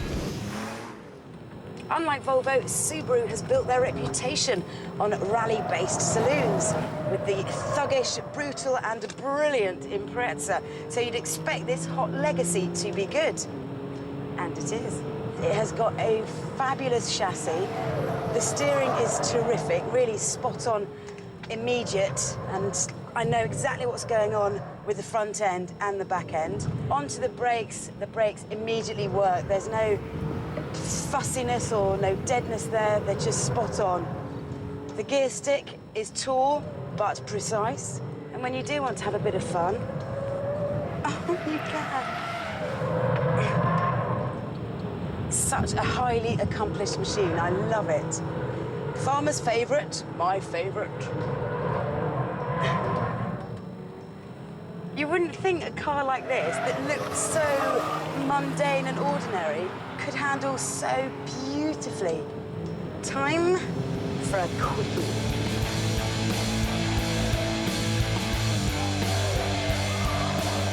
At radar, the Subaru is already a mighty 1.1 seconds ahead. A lead it extends to 1.4 by the hairpin. And the Legacy gallops on to trounce the V50 by 2.1 seconds. It was no contest. OK, so you're a sharp-suited mid-level executive and you found that it's time to change your BMW 3 Series for a newer model. Or is it? You buy a 320d because it drives nicely, it's pretty fast, and because it's a diesel, its CO2 emissions, and therefore your tax bill, will be low. The 3 Series market share is huge, and it's hard for any other manufacturer to make a dent in it. It was particularly hard for Lexus to make a dent because they've never actually had a diesel engine. That's because the Japanese haven't really been bothered about reducing CO2, preferring to save the planet by building hybrid petrol engines. But now they've relented, and the BMW 3 Series better watch out, because there's a new sheriff in town. The new Lexus IS220D. And it looks brilliant. I reckon Lexus have got it just about right with the IS, although, much like many modern saloons, this rear three-quarter area does tend to make the wheels seem a bit small. But otherwise, it's a sleek-looking machine, and much better resolved than the slightly awkward-looking 3 Series. Oh, well, you know, you get in here and it's immediately very comfortable. It's not breaking any of the rules. You've still got big, nice, solid centre dash, lovely feeling steering wheel, leather bits here and there, nice bit of wood. But the one thing you notice over the BMW is it's incredibly gadgety. It's got a push-button start, some brilliant dials, and this rather wonderful touch-screen sat-nav. And from in here, it definitely sounds very refined. It's only if you were standing outside that you realise it sounds like a box of spanners on a waltzer. Funnily enough, this actually drives like a much bigger car, which you'd expect, because the IS is based on a GS chassis, which is a 5 Series competitor. Now, the IS comes with a 2.2 litre 4-pot diesel with 175 brake horsepower, which is the most in the sector, but the big news is 400 newton metres of torque. What you get with a big torquey diesel engine is lots of ability to go quickly, but no need to change gear. It's not as sporty as a petrol engine, but it's damn sight more relaxing.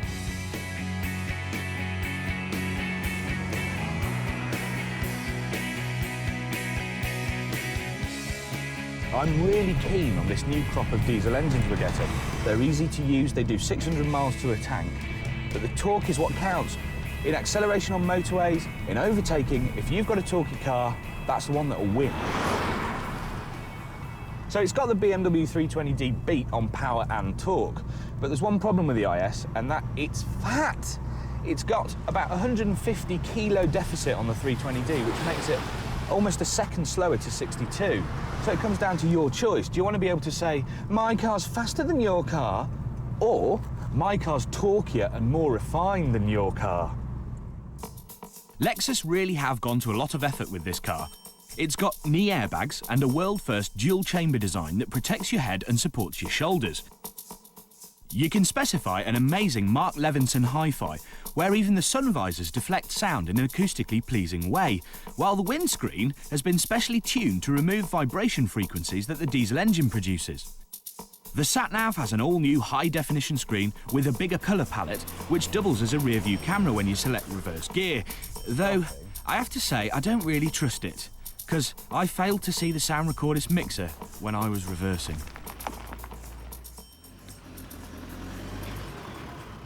You definitely notice the fact that they're calling this a sports saloon. It's quite stiff, quite firmly sprung, but the damping's very good, so it isolates you away from the road.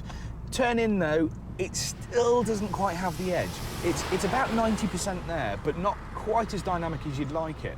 It doesn't feel as edgy as the BM. But then again, I didn't buy, or I wouldn't buy, a car like this to be edgy. You know, if I've got to cover 30,000 miles a year, I don't want a car that only satisfies me 10% of the time.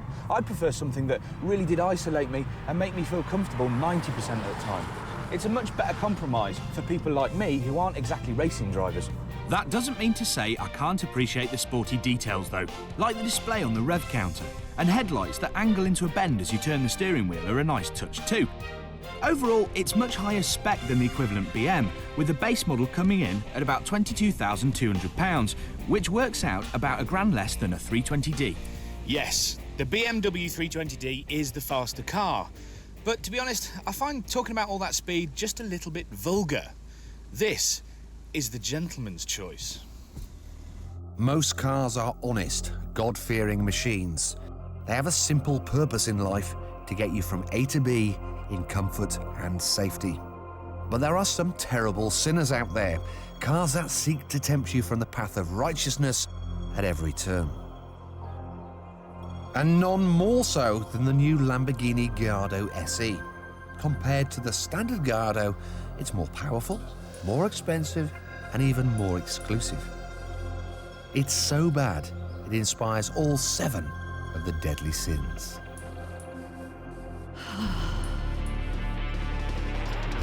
Not satisfied with a 5-litre V10 that already dwarfed their rivals, Lamborghini are now positively overdosing on BHP. Now, this SE version of the Gallardo has been given another 20 horsepower over the standard model. So, it now kicks out 520 horsepower, and it does feel a bit more eager. But I reckon that's to do with the fact that this limited edition has been given shorter gear ratios, so it accelerates faster. Nothing to do with the engine power, it's the gearbox that does it. Most supercars do great with rear-wheel drive, but Lamborghini have stuck doggedly to their prized 4-wheel drive system. But it's not necessarily something to be proud of. One of the things I've noticed is that when you turn the car into the corner, the car feels fabulous. Got good grip, good feedback. But once you're in the middle of the corner and then you start to apply a little bit of power to balance the car, it kind of feels a little bit nervous. It's only when you then start to squeeze the throttle on the exit does the car come back to you. So it's got this strange transition through the corner. Some of that is to do with the four-wheel drive system, but some of that is to do with the setup. It certainly isn't as fun or as rewarding to drive or as pure as the Ferrari 430. It's still great fun, but I prefer the Ferrari.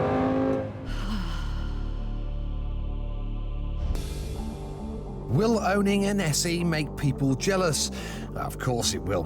The car costs £140,000. Only 250 will be made, and I mean, look at it. It's absolutely gorgeous. Inside you get hand-stitched leather, a multimedia screen, and the display for a rear-view camera.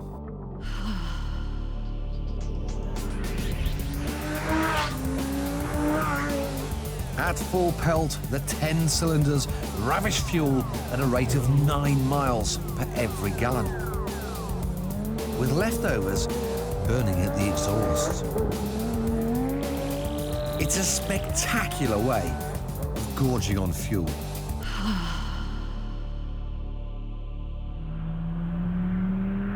This car has dispensed with a gear lever and clutch. Instead, it's fitted with the lazy man's way of swapping cogs. Now, this Gallardo we've got has got the £6,000 extra tricky gearbox called E-Gear. It's basically one of these semi-automatic flappy paddles. There's two settings. You've got standard or sport. And in standard mode, the gear changes, it's fairly smooth. The down changes are good. They're well synchronized. With this sort of car, you want to give it some stick it into sport. Now feel the difference. It's so aggressive. Here we go, feel this. I can hear the drive shafts almost wanting to snap. I can hear the prop shaft down the middle of the car hitting the underside. Ooh, it just doesn't feel nice. It feels too aggressive. Not for me, I'm going to go back to normal.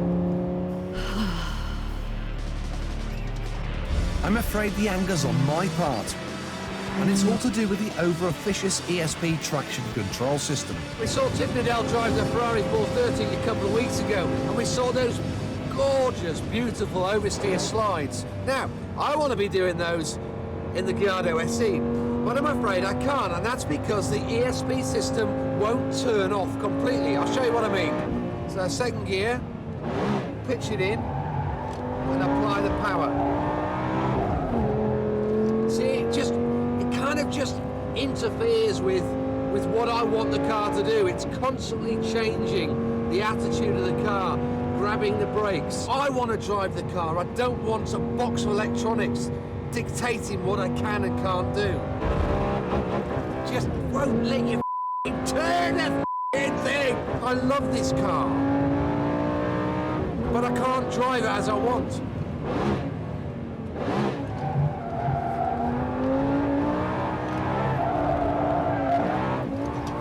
See what I mean? God, it's annoying. It just, I was set up nicely there, and then it keeps grabbing the brakes and...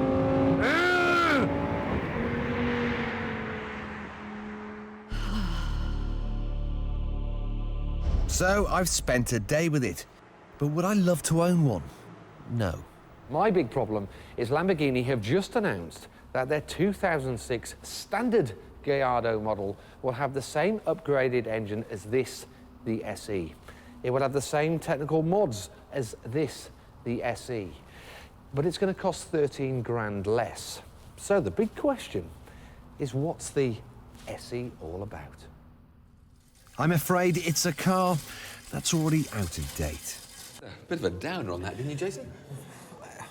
I did a little bit, but it is a fantastic car. It's very special, it looks amazing, it drives very well, it's got a great exhaust note.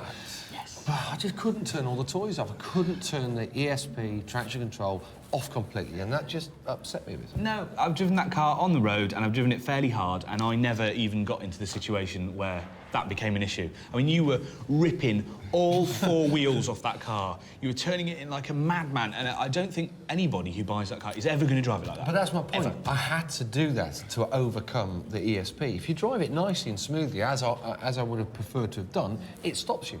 As soon as it senses a little bit of oversteer, it stops. Which is where the Ferrari beats. The Ferrari, not only is rear-wheel drive only, you don't need four-wheel drive anymore. It's supercar. That's ridiculous. Throw away that front-wheel drive. There's no need.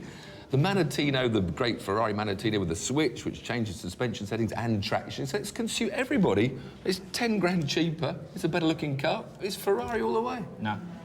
I must admit, I'm with Tiff. I'd never, ever want to own one of those. I'd certainly want to borrow one for a weekend or two. I'd go for the Ferrari every day. Ferrari. No, I'm having a Lamborghini because it's not a Ferrari, and I want to be different. And I'm not a racing driver, and I hate you all. According to the locals, this is the most dangerous road in Britain, the A537 connecting Macclesfield to Buxton. 1,700 feet above sea level, it cuts through some of Derbyshire's bleakest countryside. But with 83 corners in a 6.3-mile stretch, it's a favourite haunt of bikers. Unfortunately, it often comes back to haunt them. The so-called Cat and Fiddle Run is named after the pub that sits atop, and it carries a chilling memorial to those that have got carried away and crashed.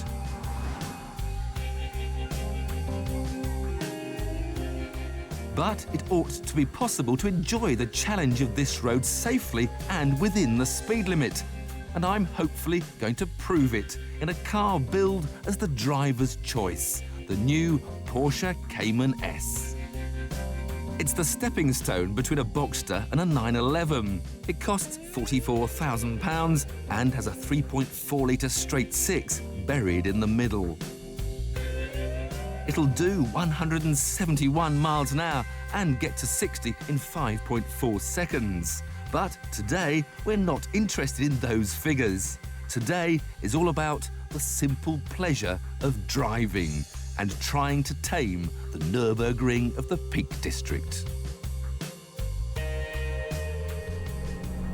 So, past the stone donut that marks the start of our Cat and Fiddle Run. And I think the first thing I'm going to do is to put the rear wing up manually, because it doesn't actually come up automatically until you reach 75 miles an hour. We're not going that quick today. First major corner, crested away, but the steering feel just guides you into the apex almost without having to think about it. Light, delicate, full of feel, full of sensation that make driving at 45 miles an hour a joy. And then there's the seats. I know we often talk about racing seats, hip-hugging, that hold us in well, but I think the thing I can feel with these is that you're attached to them for a lot more of your body, and so there's more of your body being told just what the car's doing underneath you, which again heightens that driving experience.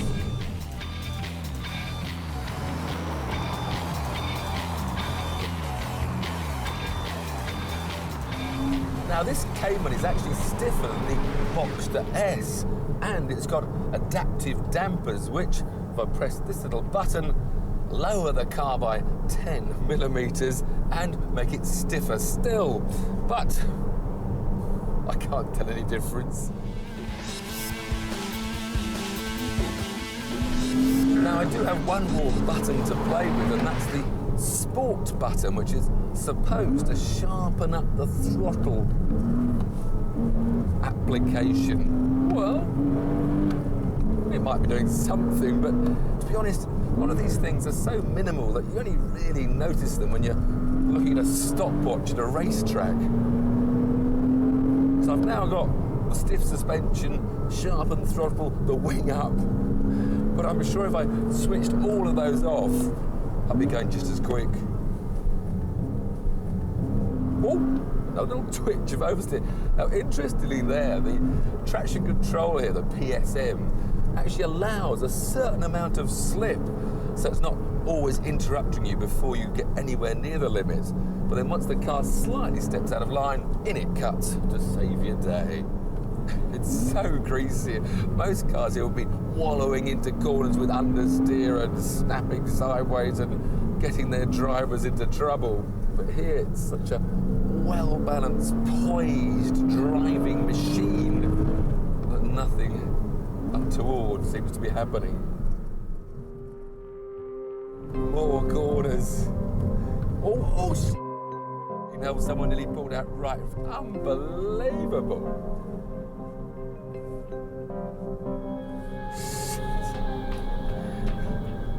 They were just coming out. If somebody coming the other way, then I would have had no road to go on. Driving, even at totally legal speeds, is still dangerous. But just to remind you about your mortality, a hearse just went the other way. Oh, concentrative.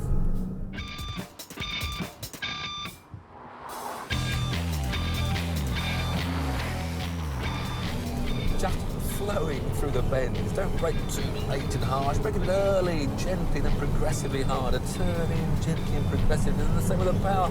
You don't throw the weight of the car from one wheel to the other. You don't abuse its grip. Treat a car gently, it will reward you. Pick up a rhythm. You can do that, you can really enjoy roads like these. And there at the top of the hill is our journey's end, the famous Cat and Fiddle pub. What a drive. Oh, speed bumps. Back to reality. Stop the press.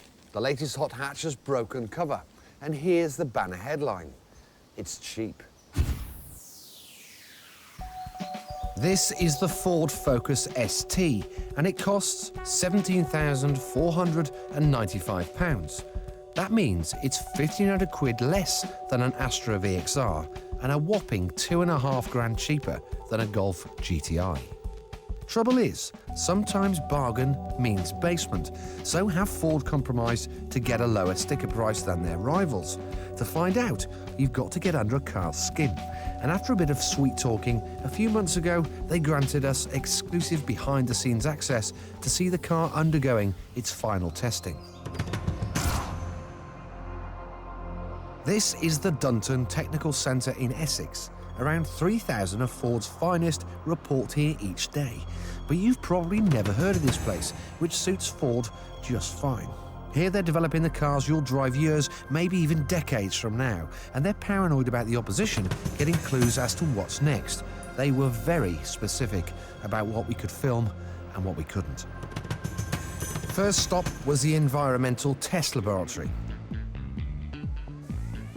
They've got 4 of these chambers, and each can replicate extremes in temperature from -40 to +55 degrees centigrade.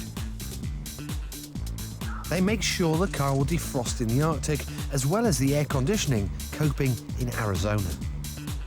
In the Powertrain Development Lab, engines run around the clock, their exhausts reaching temperatures of over 1,000 degrees centigrade. This 2.5-litre ST engine will strain at maximum revs for 4 weeks, covering the equivalent of 150,000 miles. All the time, boffins monitor 160 different aspects of its performance. But the car's final sign-off rests not with the infinite measurement of machines, but the gut feel of one man, Jost Capito. He worked on Porsches and BMW M cars, and the ST only went into production when he said yes. And there was amazing news when Ford took one of these STs to the Nürburgring, because it lapped 10 seconds quicker than the original Focus RS. Now, as we all know, that car was a barely disguised track tool, and what's more, it was £2,500 more. Now, most hot hatches have tweaked versions of standard 2-litre engines, but Ford have done something a little bit unconventional here, and they should be applauded. This has got one of my all-time favourite engines in. It's a 5-cylinder, 2.5-litre turbo. Kicks out about 220 horsepower, just above. It's good for 60 in 6.5 seconds and will top 150 miles an hour. And the best bit about this engine is just listen to this. It's got the most glorious noise. Now, we banged on about the price of these cars, and you might think that the entry level is going to be a bit Spartan, but it's not. We've got alloy wheels, climate control, sexy Recaro seats, body kit. It's pretty much loaded up. So, you want a few more toys? Well, there's 2 other specifications. You've got the ST2, which I have here, which has better sound, heated screen, xenon headlamps, and ESP, and that's going to cost you £1,000 extra. Or you could go berserk and spend £19.5 grand for the ST3. There you're going to get even better sound, electric seats, and an interior that's been covered in cow. Whatever model you choose, you're still under 20 grand. So perhaps Ford have trimmed on quality. Well, all the materials seem top-notch and it's well screwed together. Now for me, what makes a great hot hatch is a car that you can toodle down to the shops, jump onto the motorway, cruise around effortlessly, in comfort, relaxed and in style. But if you want to tilt your head down, slick your hair back and give it some pasty, it should be fun to drive. And this one certainly is. So the car's passed every test so far, but this is where you separate the men from the boys, the track.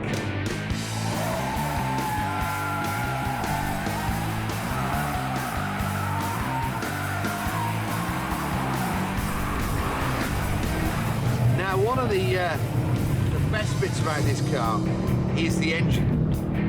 Sounds great, it's got plenty of power, but importantly, it's got lots of torque, so unlike the Civic Type R where you've got to rev it to bits, not the case with this. You can be fast and a bit more relaxed. So here we go, quick corner, 100 mile an hour, let's see what this is like. Bit of understeer, not too bad though. Let's see what she's like on the brakes. Whoops, hello, on the brakes.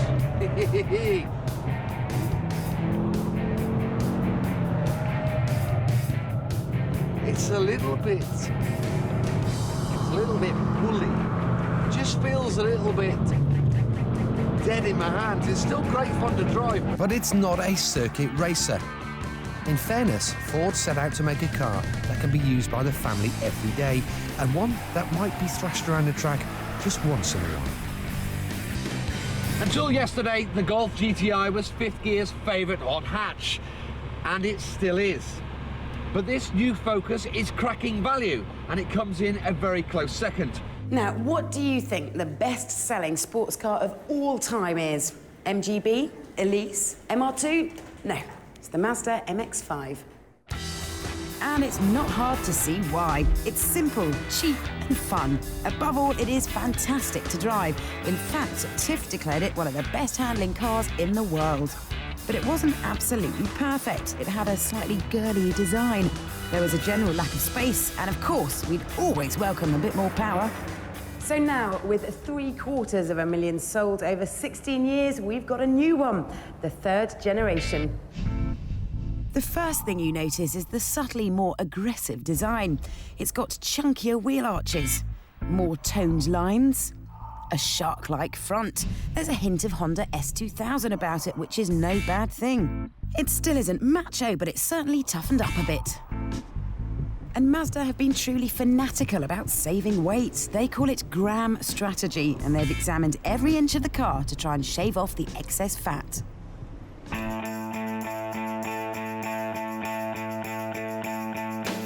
They've used aluminium for the boot lid and bonnet, thinner metal inside, even swapped the rearview mirror for one that's 84 grams lighter. And the result of this obsessive dieting, compared to the old one, this car is 10 kilograms heavier. Oh! That's largely because the car is now a bit bigger and a bit more solid should you ever come to crash it. But because they've very precisely realigned the engine by about 10 degrees, the weight distribution is still supposed to be 50-50, so it should be as well balanced as ever. The kart track Mazda rented for the launch wasn't exactly the place to push this roadster to its limits, but I suppose kart-like handling is what this car is supposed to be all about. With the traction control on, you'd be hard-pushed to get into any sort of trouble, but turn it off, give it some welly, and the rear end steps out of line, predictably and without fuss. There's nothing urgent about this car's oversteer, so you don't have to be lightning quick with the steering to sort it all out. There's not a blanket of electronic aids that dull the driving experience as there are in so many other cars, but this MX-5 has definitely grown up as it has grown bigger. But fortunately, into nothing more than an adolescent. So wholesome entertainment is still fully available. The light and simple ethos is carried over to the hood. Mazda claim it takes 6 seconds with one hand to pull the roof up. Any complex electrical system is going to add weight and takes a long time to deploy. 6 seconds. As you can see, that is slightly ambitious, but it's still one of the most simple and effective mechanisms in the business. Inside, there's a very welcome feeling of quality. The hip-hugging seats are particularly comfortable, and there are lots of racy finishing touches that make this feel a lot more special than the old car's pretty basic cabin. There are 2 engines on offer. The smaller 1.8 starts at 15.5 grand, does 122 miles an hour and gets to 62 in 9.4 seconds, which is slow. In fact, the old 1.8 is a whole second quicker to 60.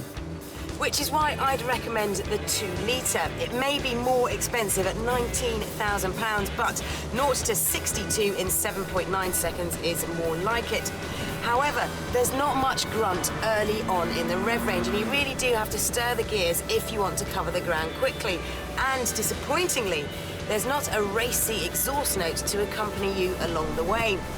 The 6 gears are on the long side, and it could do with shorter ratios to make it feel more sprightly. The change, though, is good and solid. For all the developments, the MX-5's best feature has been preserved in that you don't need to drive fast to have fun. All the sweet handling sensations can be had at lower speeds. It may still be a bit of a girly sports car, but it's one your fella definitely won't mind borrowing. Right, it's the crack of dawn, it's cold, it's foggy, and this is my producer's brief. You're going to have to go speed dating and test 3 cars in 5 minutes. He's got to be joking, hasn't he? Can't do that. Now stop whinging and get on with it.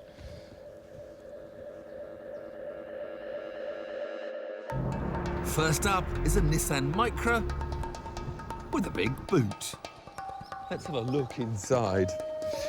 Now, that's enormous, and it's for very good reason, because it's got something very big to store, because this is the C+C, the Coupe Plus convertible.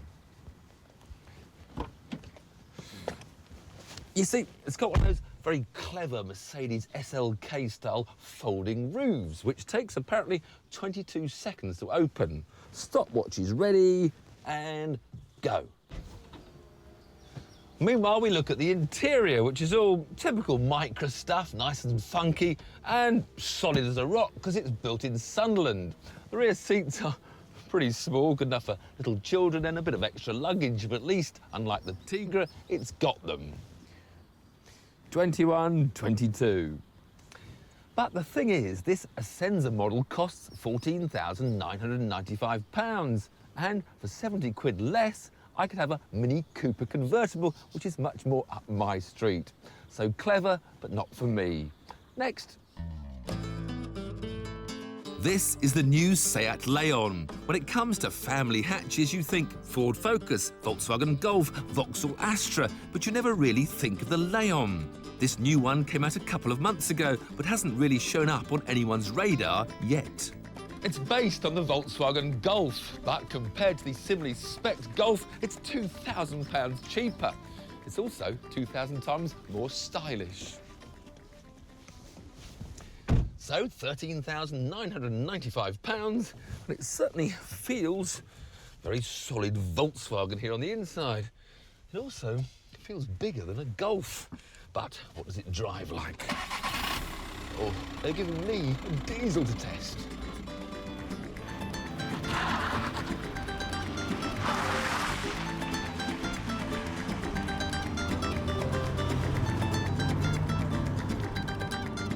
Plenty of low-down grunt for people who are impressed by those things, but get to 4,000 revs and it just runs out of puff.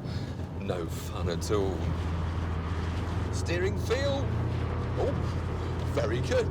Very positive, nice feel through the wheel, especially in these very slippy conditions. I'll tell you what I'm most impressed by is the ESP, because it really is there, stopping the car getting out of control in very tricky conditions. And best of all, it's not really intrusive at all. You don't feel it working. Switch off the ESP and... This new Leon handles very well indeed, but in these sort of conditions, it's probably best to keep the ESP on. I do have to say, though, the diesel engine is on the noisy side, this 1.9-litre engine in particular. Wind noise, though, once you're up to speed, it's relaxing, it's very comfortable. So this new Seat Leon certainly doesn't deserve to be ignored, but you're going to have to go a long way to beat the new Honda Civic. Right, just enough time for my third date, and I'm hoping I've saved the best for last. The new Mercedes ML. Now, I have to declare a personal interest here because the family car of the Needles is an old series ML. And one of the reasons we bought it was because it had a 7-seat option. The question is it the same story here? No. Despite having a fancy electric boot lid, this one only comes with 5 seats. The old ML had a bit of a reputation for poor build quality, but I have to say mine has been faultless. That said, this one does look and feel much better put together. The only trouble is there now seems to be too much executive style and not enough 4x4 substance. I mean, take this area, for example. Instead of one nice big bucket or tray, I've got 2 fancy grab handles and 4 different little compartments, inside one of which I've already broken the fancy cup holder. So will driving this new ML 350 persuade me to swap in my 320, old for new? Well, certainly straight away, this new, slightly larger little V6 is very impressive. Got 7 speeds to play with. I can do little paddle flips to change up and down on the back of the wheel. But what I really like actually is engaging reverse, neutral and drive with this little indicator stalk as opposed to the normal gear lever in the middle. So first impressions, top marks. I've actually got the Airmatic suspension option on this particular car, so it's perhaps not surprising the ride quality is very good and certainly an improvement on my car. But it's the handling where I note a much sharper steering response. So, am I tempted? Well, no, because it hasn't got 7 seats. Looks like if I want another Mercedes, I'm going to have to wait for the promise of the new G-Class out sometime next year.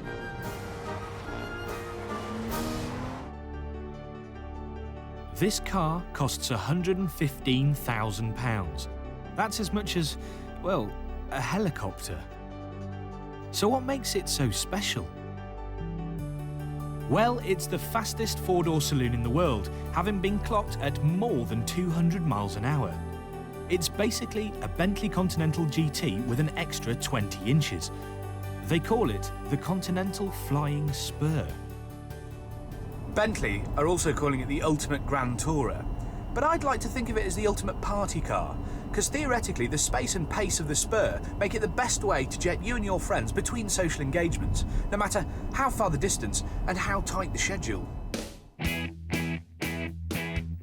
So that's what we're going to do. We're going to 3 different events and we're going to test its speed, its cool and its presence.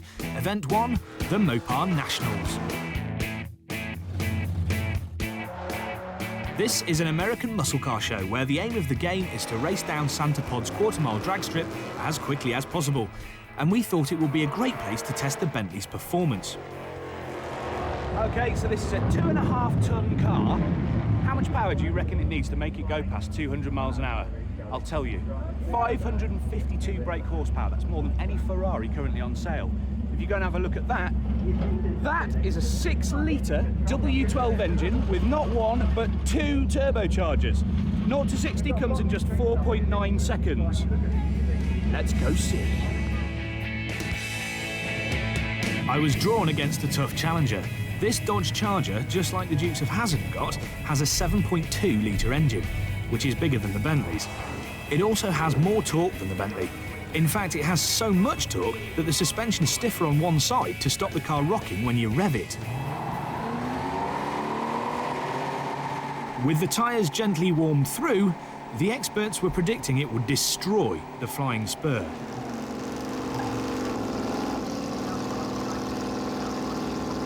Stage! No!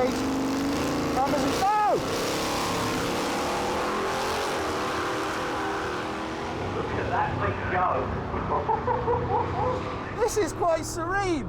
552 brake horsepower, and I can take my hands off the wheel. It's fantastic. I tell you what, now he's got to stop it.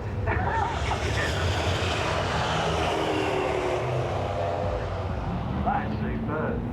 13 seconds was a phenomenal time that dumbfounded everybody, but we didn't have time to soak up the plaudits. Event 2 was a couple of hours away. We've been on the motorway for about half an hour now, and there's quite a lot of tyre noise, and you do notice over ridges and stuff that the suspension, even in full comfort, is quite hard. And in something that's supposed to be this big cruising machine, I'm quite surprised that it's that stiff-legged. You know, it's a bit kind of It has to be said, though, that the cruising is absolutely effortless. Here we are at 70 miles an hour, and we are doing a fraction under 2,000 RPM. It's barely ticking over. It's lovely being in here. I mean, it does smell, you know, like you want a Bentley to smell. It smells of leather and rich people. But you might say those traditional qualities are a given. Our next event will test something slightly more subjective.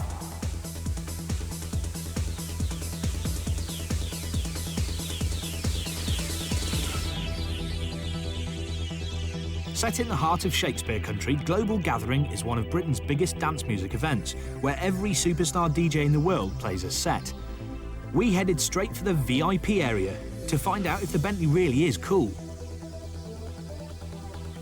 First up, one of the most influential DJs in dance music, event organiser James Allgate. You're the closest, I reckon, we've got to a minister of cool. Oh, OK. And That's very nice, thank you. I know you're well into your cars. You've got an M3 at the minute, isn't it? Yeah. And we just want to know, is the Bentley cool? I have to say, I think it is, yeah. It's the air of arrogance, I would say. So I did give it the old cool thumbs up. I think older Bentleys was very much the, you know, the stiff upper lip traditionalist, you know, starched collars and, you know, the banker set, which I think it's done really well to shrug off. So you think it's changed? Definitely, yeah. So when did that happen? Is that a recent thing? Probably when they actually started designing their cars rather than throwing, you know, engines into boxes. Certainly. And that's made it cool? For me, definitely. I would never have considered having a Bentley before. Yeah. Having one of these, definitely, I could see myself in it. Next up is Car Barmy Judge Jules. He's got a Merc SL and a Range Rover, but what does he make of the Bentley? You've got to have a racing pedigree as the cornerstone of being cool. There's no point having loads of plush leather and kind of a mark if it actually doesn't do very much, you know. Otherwise, you're nothing better than a Bristol. Bentley actually create cars that have got that do it all. You know, if you want to be an international statesman, then it does that for you. But if you want to be a boy racer, it does it better than anything. Ringing endorsements indeed. Join Tom later for his final and most daring test yet. We've been taking the Bentley Continental Flying Spur on a tour of Britain. It's already proved itself on the drag strip and been given the seal of approval by a couple of the world's coolest DJs. Now it's time to test the Bentley's image, and for me to sample the rear.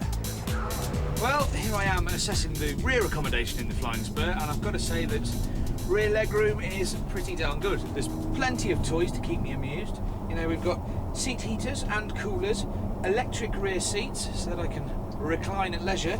There's even this rather wicked billet ashtray. That's fantastic. But I've got to say, once I was back here, I realised that the ride's still just that little bit too harsh. You really feel all the bumps in the road, and things like Jags and Merc S-Classes both ride a lot better. Then again, they haven't got the space for a big lump of lead like me to get changed. Ready for the posh bit. Oi, driver, back into stealth mode. Thank you.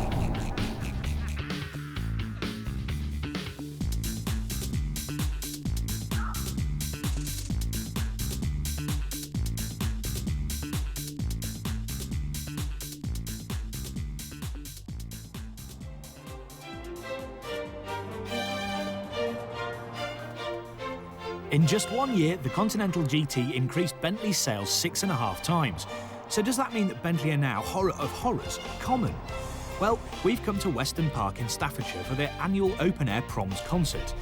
Here we go, we're getting to the Marshall's point. If we manage to get waved through here, we'll know for sure that its presence is unimpeachable. Hiya, we're just going through to the VIP area? Yeah. OK, thank you, cheers. It worked! James, just keep driving. He didn't even question that. He just said, yeah. He just said, yeah, go on, go through. Look, I've got a special Thomas camera. Hello. It's my surveillance. Look, where we've got, the stage is only there, look. Put your hazards on, mate, because it makes us look a bit more official. I think the dinner jacket's made it, to be quite honest. Head for the marquees, mate. Just keep going. Just don't stop. We've been stopped. Now there appears to be discussions about why I'm here. I've told them I'm the conductor. OK, we've sort of been rumbled a bit, and we've been stopped. But seeing as it's a Bentley, they don't seem to mind us filming a bit here, so we're just going to bluff it out and stay.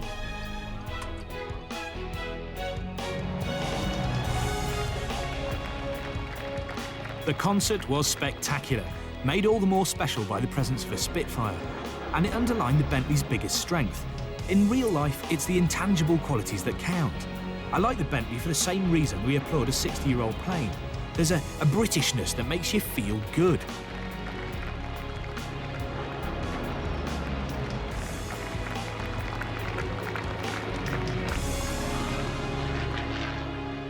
Time for a bit more argy-bargy in Anglesey. This week it's 2 Super Minis sizing up for another of our world-famous shootouts. This is the Ford Fiesta ST, and this, the Mitsubishi Colt CZT. With 2 fat slug trails over its body, big brassy wheels and hip-hugging seats, the ST positively shouts its intentions. And it's not just bluster, because Ford has managed to cram a 150 horsepower 2-litre Mondeo motor under its pert little bonnet. It costs £13,595, which is £600 more than our second contender, the CZT.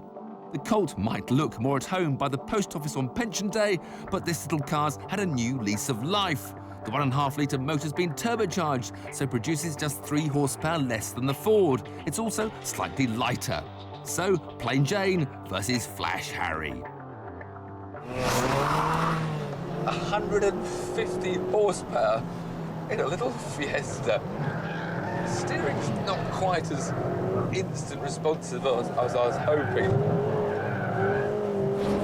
Wants a bit more feed, wants a bit more weight in it, really, to give a feedback from the little front wheels scrambling for grip. Now come to our little left lift off, catch the slide, and power out corner. Very responsive. Just the brakes, I wanted a sharper pedal. It stops all right, but the pedal goes too deep. I try to heel and toe, and I can't because my foot's gone below the accelerator. Right, let's calm down. Let's try and get something neat and tidy. 4th gear to this first long right-hander, what about 70, 80 miles an hour? Sneak into 3rd, hardly needing to brake. As we turn uphill, tricky over the top here. Sneak into 2nd, let the engine rev and sing round to just over 7,000 revs. Down on the hairpin, only need 3rd gear. Brake as late as I dare. Now, don't get too silly through here. Lift, little touch of oversteer, that's nice. It crosses the line in 55.39 seconds. So to the Mitsubishi Colt CZT. So this is a 1.5-litre engine with a little turbo. It feels softer, understeers a bit more, but the gear change, the brakes are up to the Fords. One thing that's going to stop it slightly is the fact that we can't switch the traction control off. So if the car gets a bit out of shape, it's going to be held back by the computers, which may or may not handicap it. Nothing like as edgy as the Ford. We don't get that oversteer, the lift-off oversteer, which of course is a nice aspect in the Ford that helps the car complete the turn. It's a good little car. But is it good enough? Let's concentrate on that fast lap.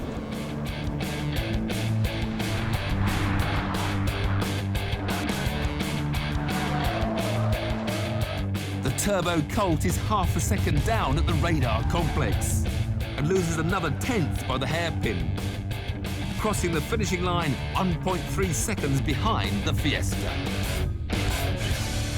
In this week's shootout, we've come over all coupe. We're pitching the Mazda RX-8 against the Alfa Romeo GT V6. Apart from its weird doors, the Mazda's main talking point is its rotary engine. Only 1300cc, but at dentist drill speeds of 8,200 revs, the whizzing wankle churns out 231 bhp in this top-of-the-range model. And at 22 grand, it undercuts our other 2+2 by £5,000. The Bertoni-styled Alfa GT relies on a more conventional 3.2 V6, which develops 240 bhp. It's slightly heavier than the Mazda, meaning both cars have near identical power-to-weight ratios, but which style-conscious coupe is quickest? Eeny, meeny, miny, Mazda. Rotary engines don't have much torque, but with few moving parts, they spin up really quickly. So you get a super smooth power delivery that's also linear. Now, rotary engines are small and they don't weigh very much. So you can get perfect 50-50 weight distribution. Coupled to a rear-wheel drive chassis, you get a well-balanced car that likes to sling its tail out. Engine really is pretty potent and it has a unique sound. Mazda calls it a Renesis engine. I don't see what's wrong with calling it a wankle. After all, he did invent the concept. Now, turning into that bend, the steering wheel is just so big. It makes you feel as if you are driving a lorry rather than a, pretty potent little sports car. The gearbox could be crisper as well. It's slightly notchy going from second to third gears. This has got a great chassis and a very capable engine. But that steering just really lets it down. Time for a quick one.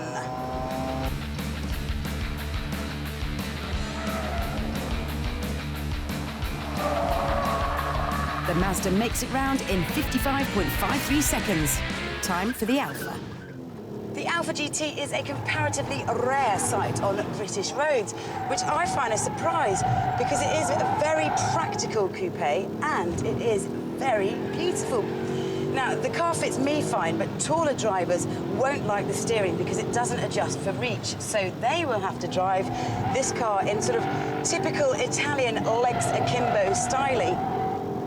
That engine is beautiful. It just purrs along, and the car feels a lot quicker than its 240 bhp would suggest. Let's see what it does against the clock. Unlike the Mazda, this is front-wheel drive, and it's got a heavier engine, so it will understeer in tight corners. But give it its head down the straight, and it does feel quicker. This could be close. At the radar, the RX-8 is 0.2 of a second ahead.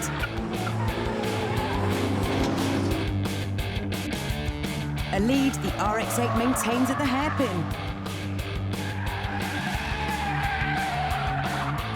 And by the finish, the Mazda extends its lead to 0.38 seconds.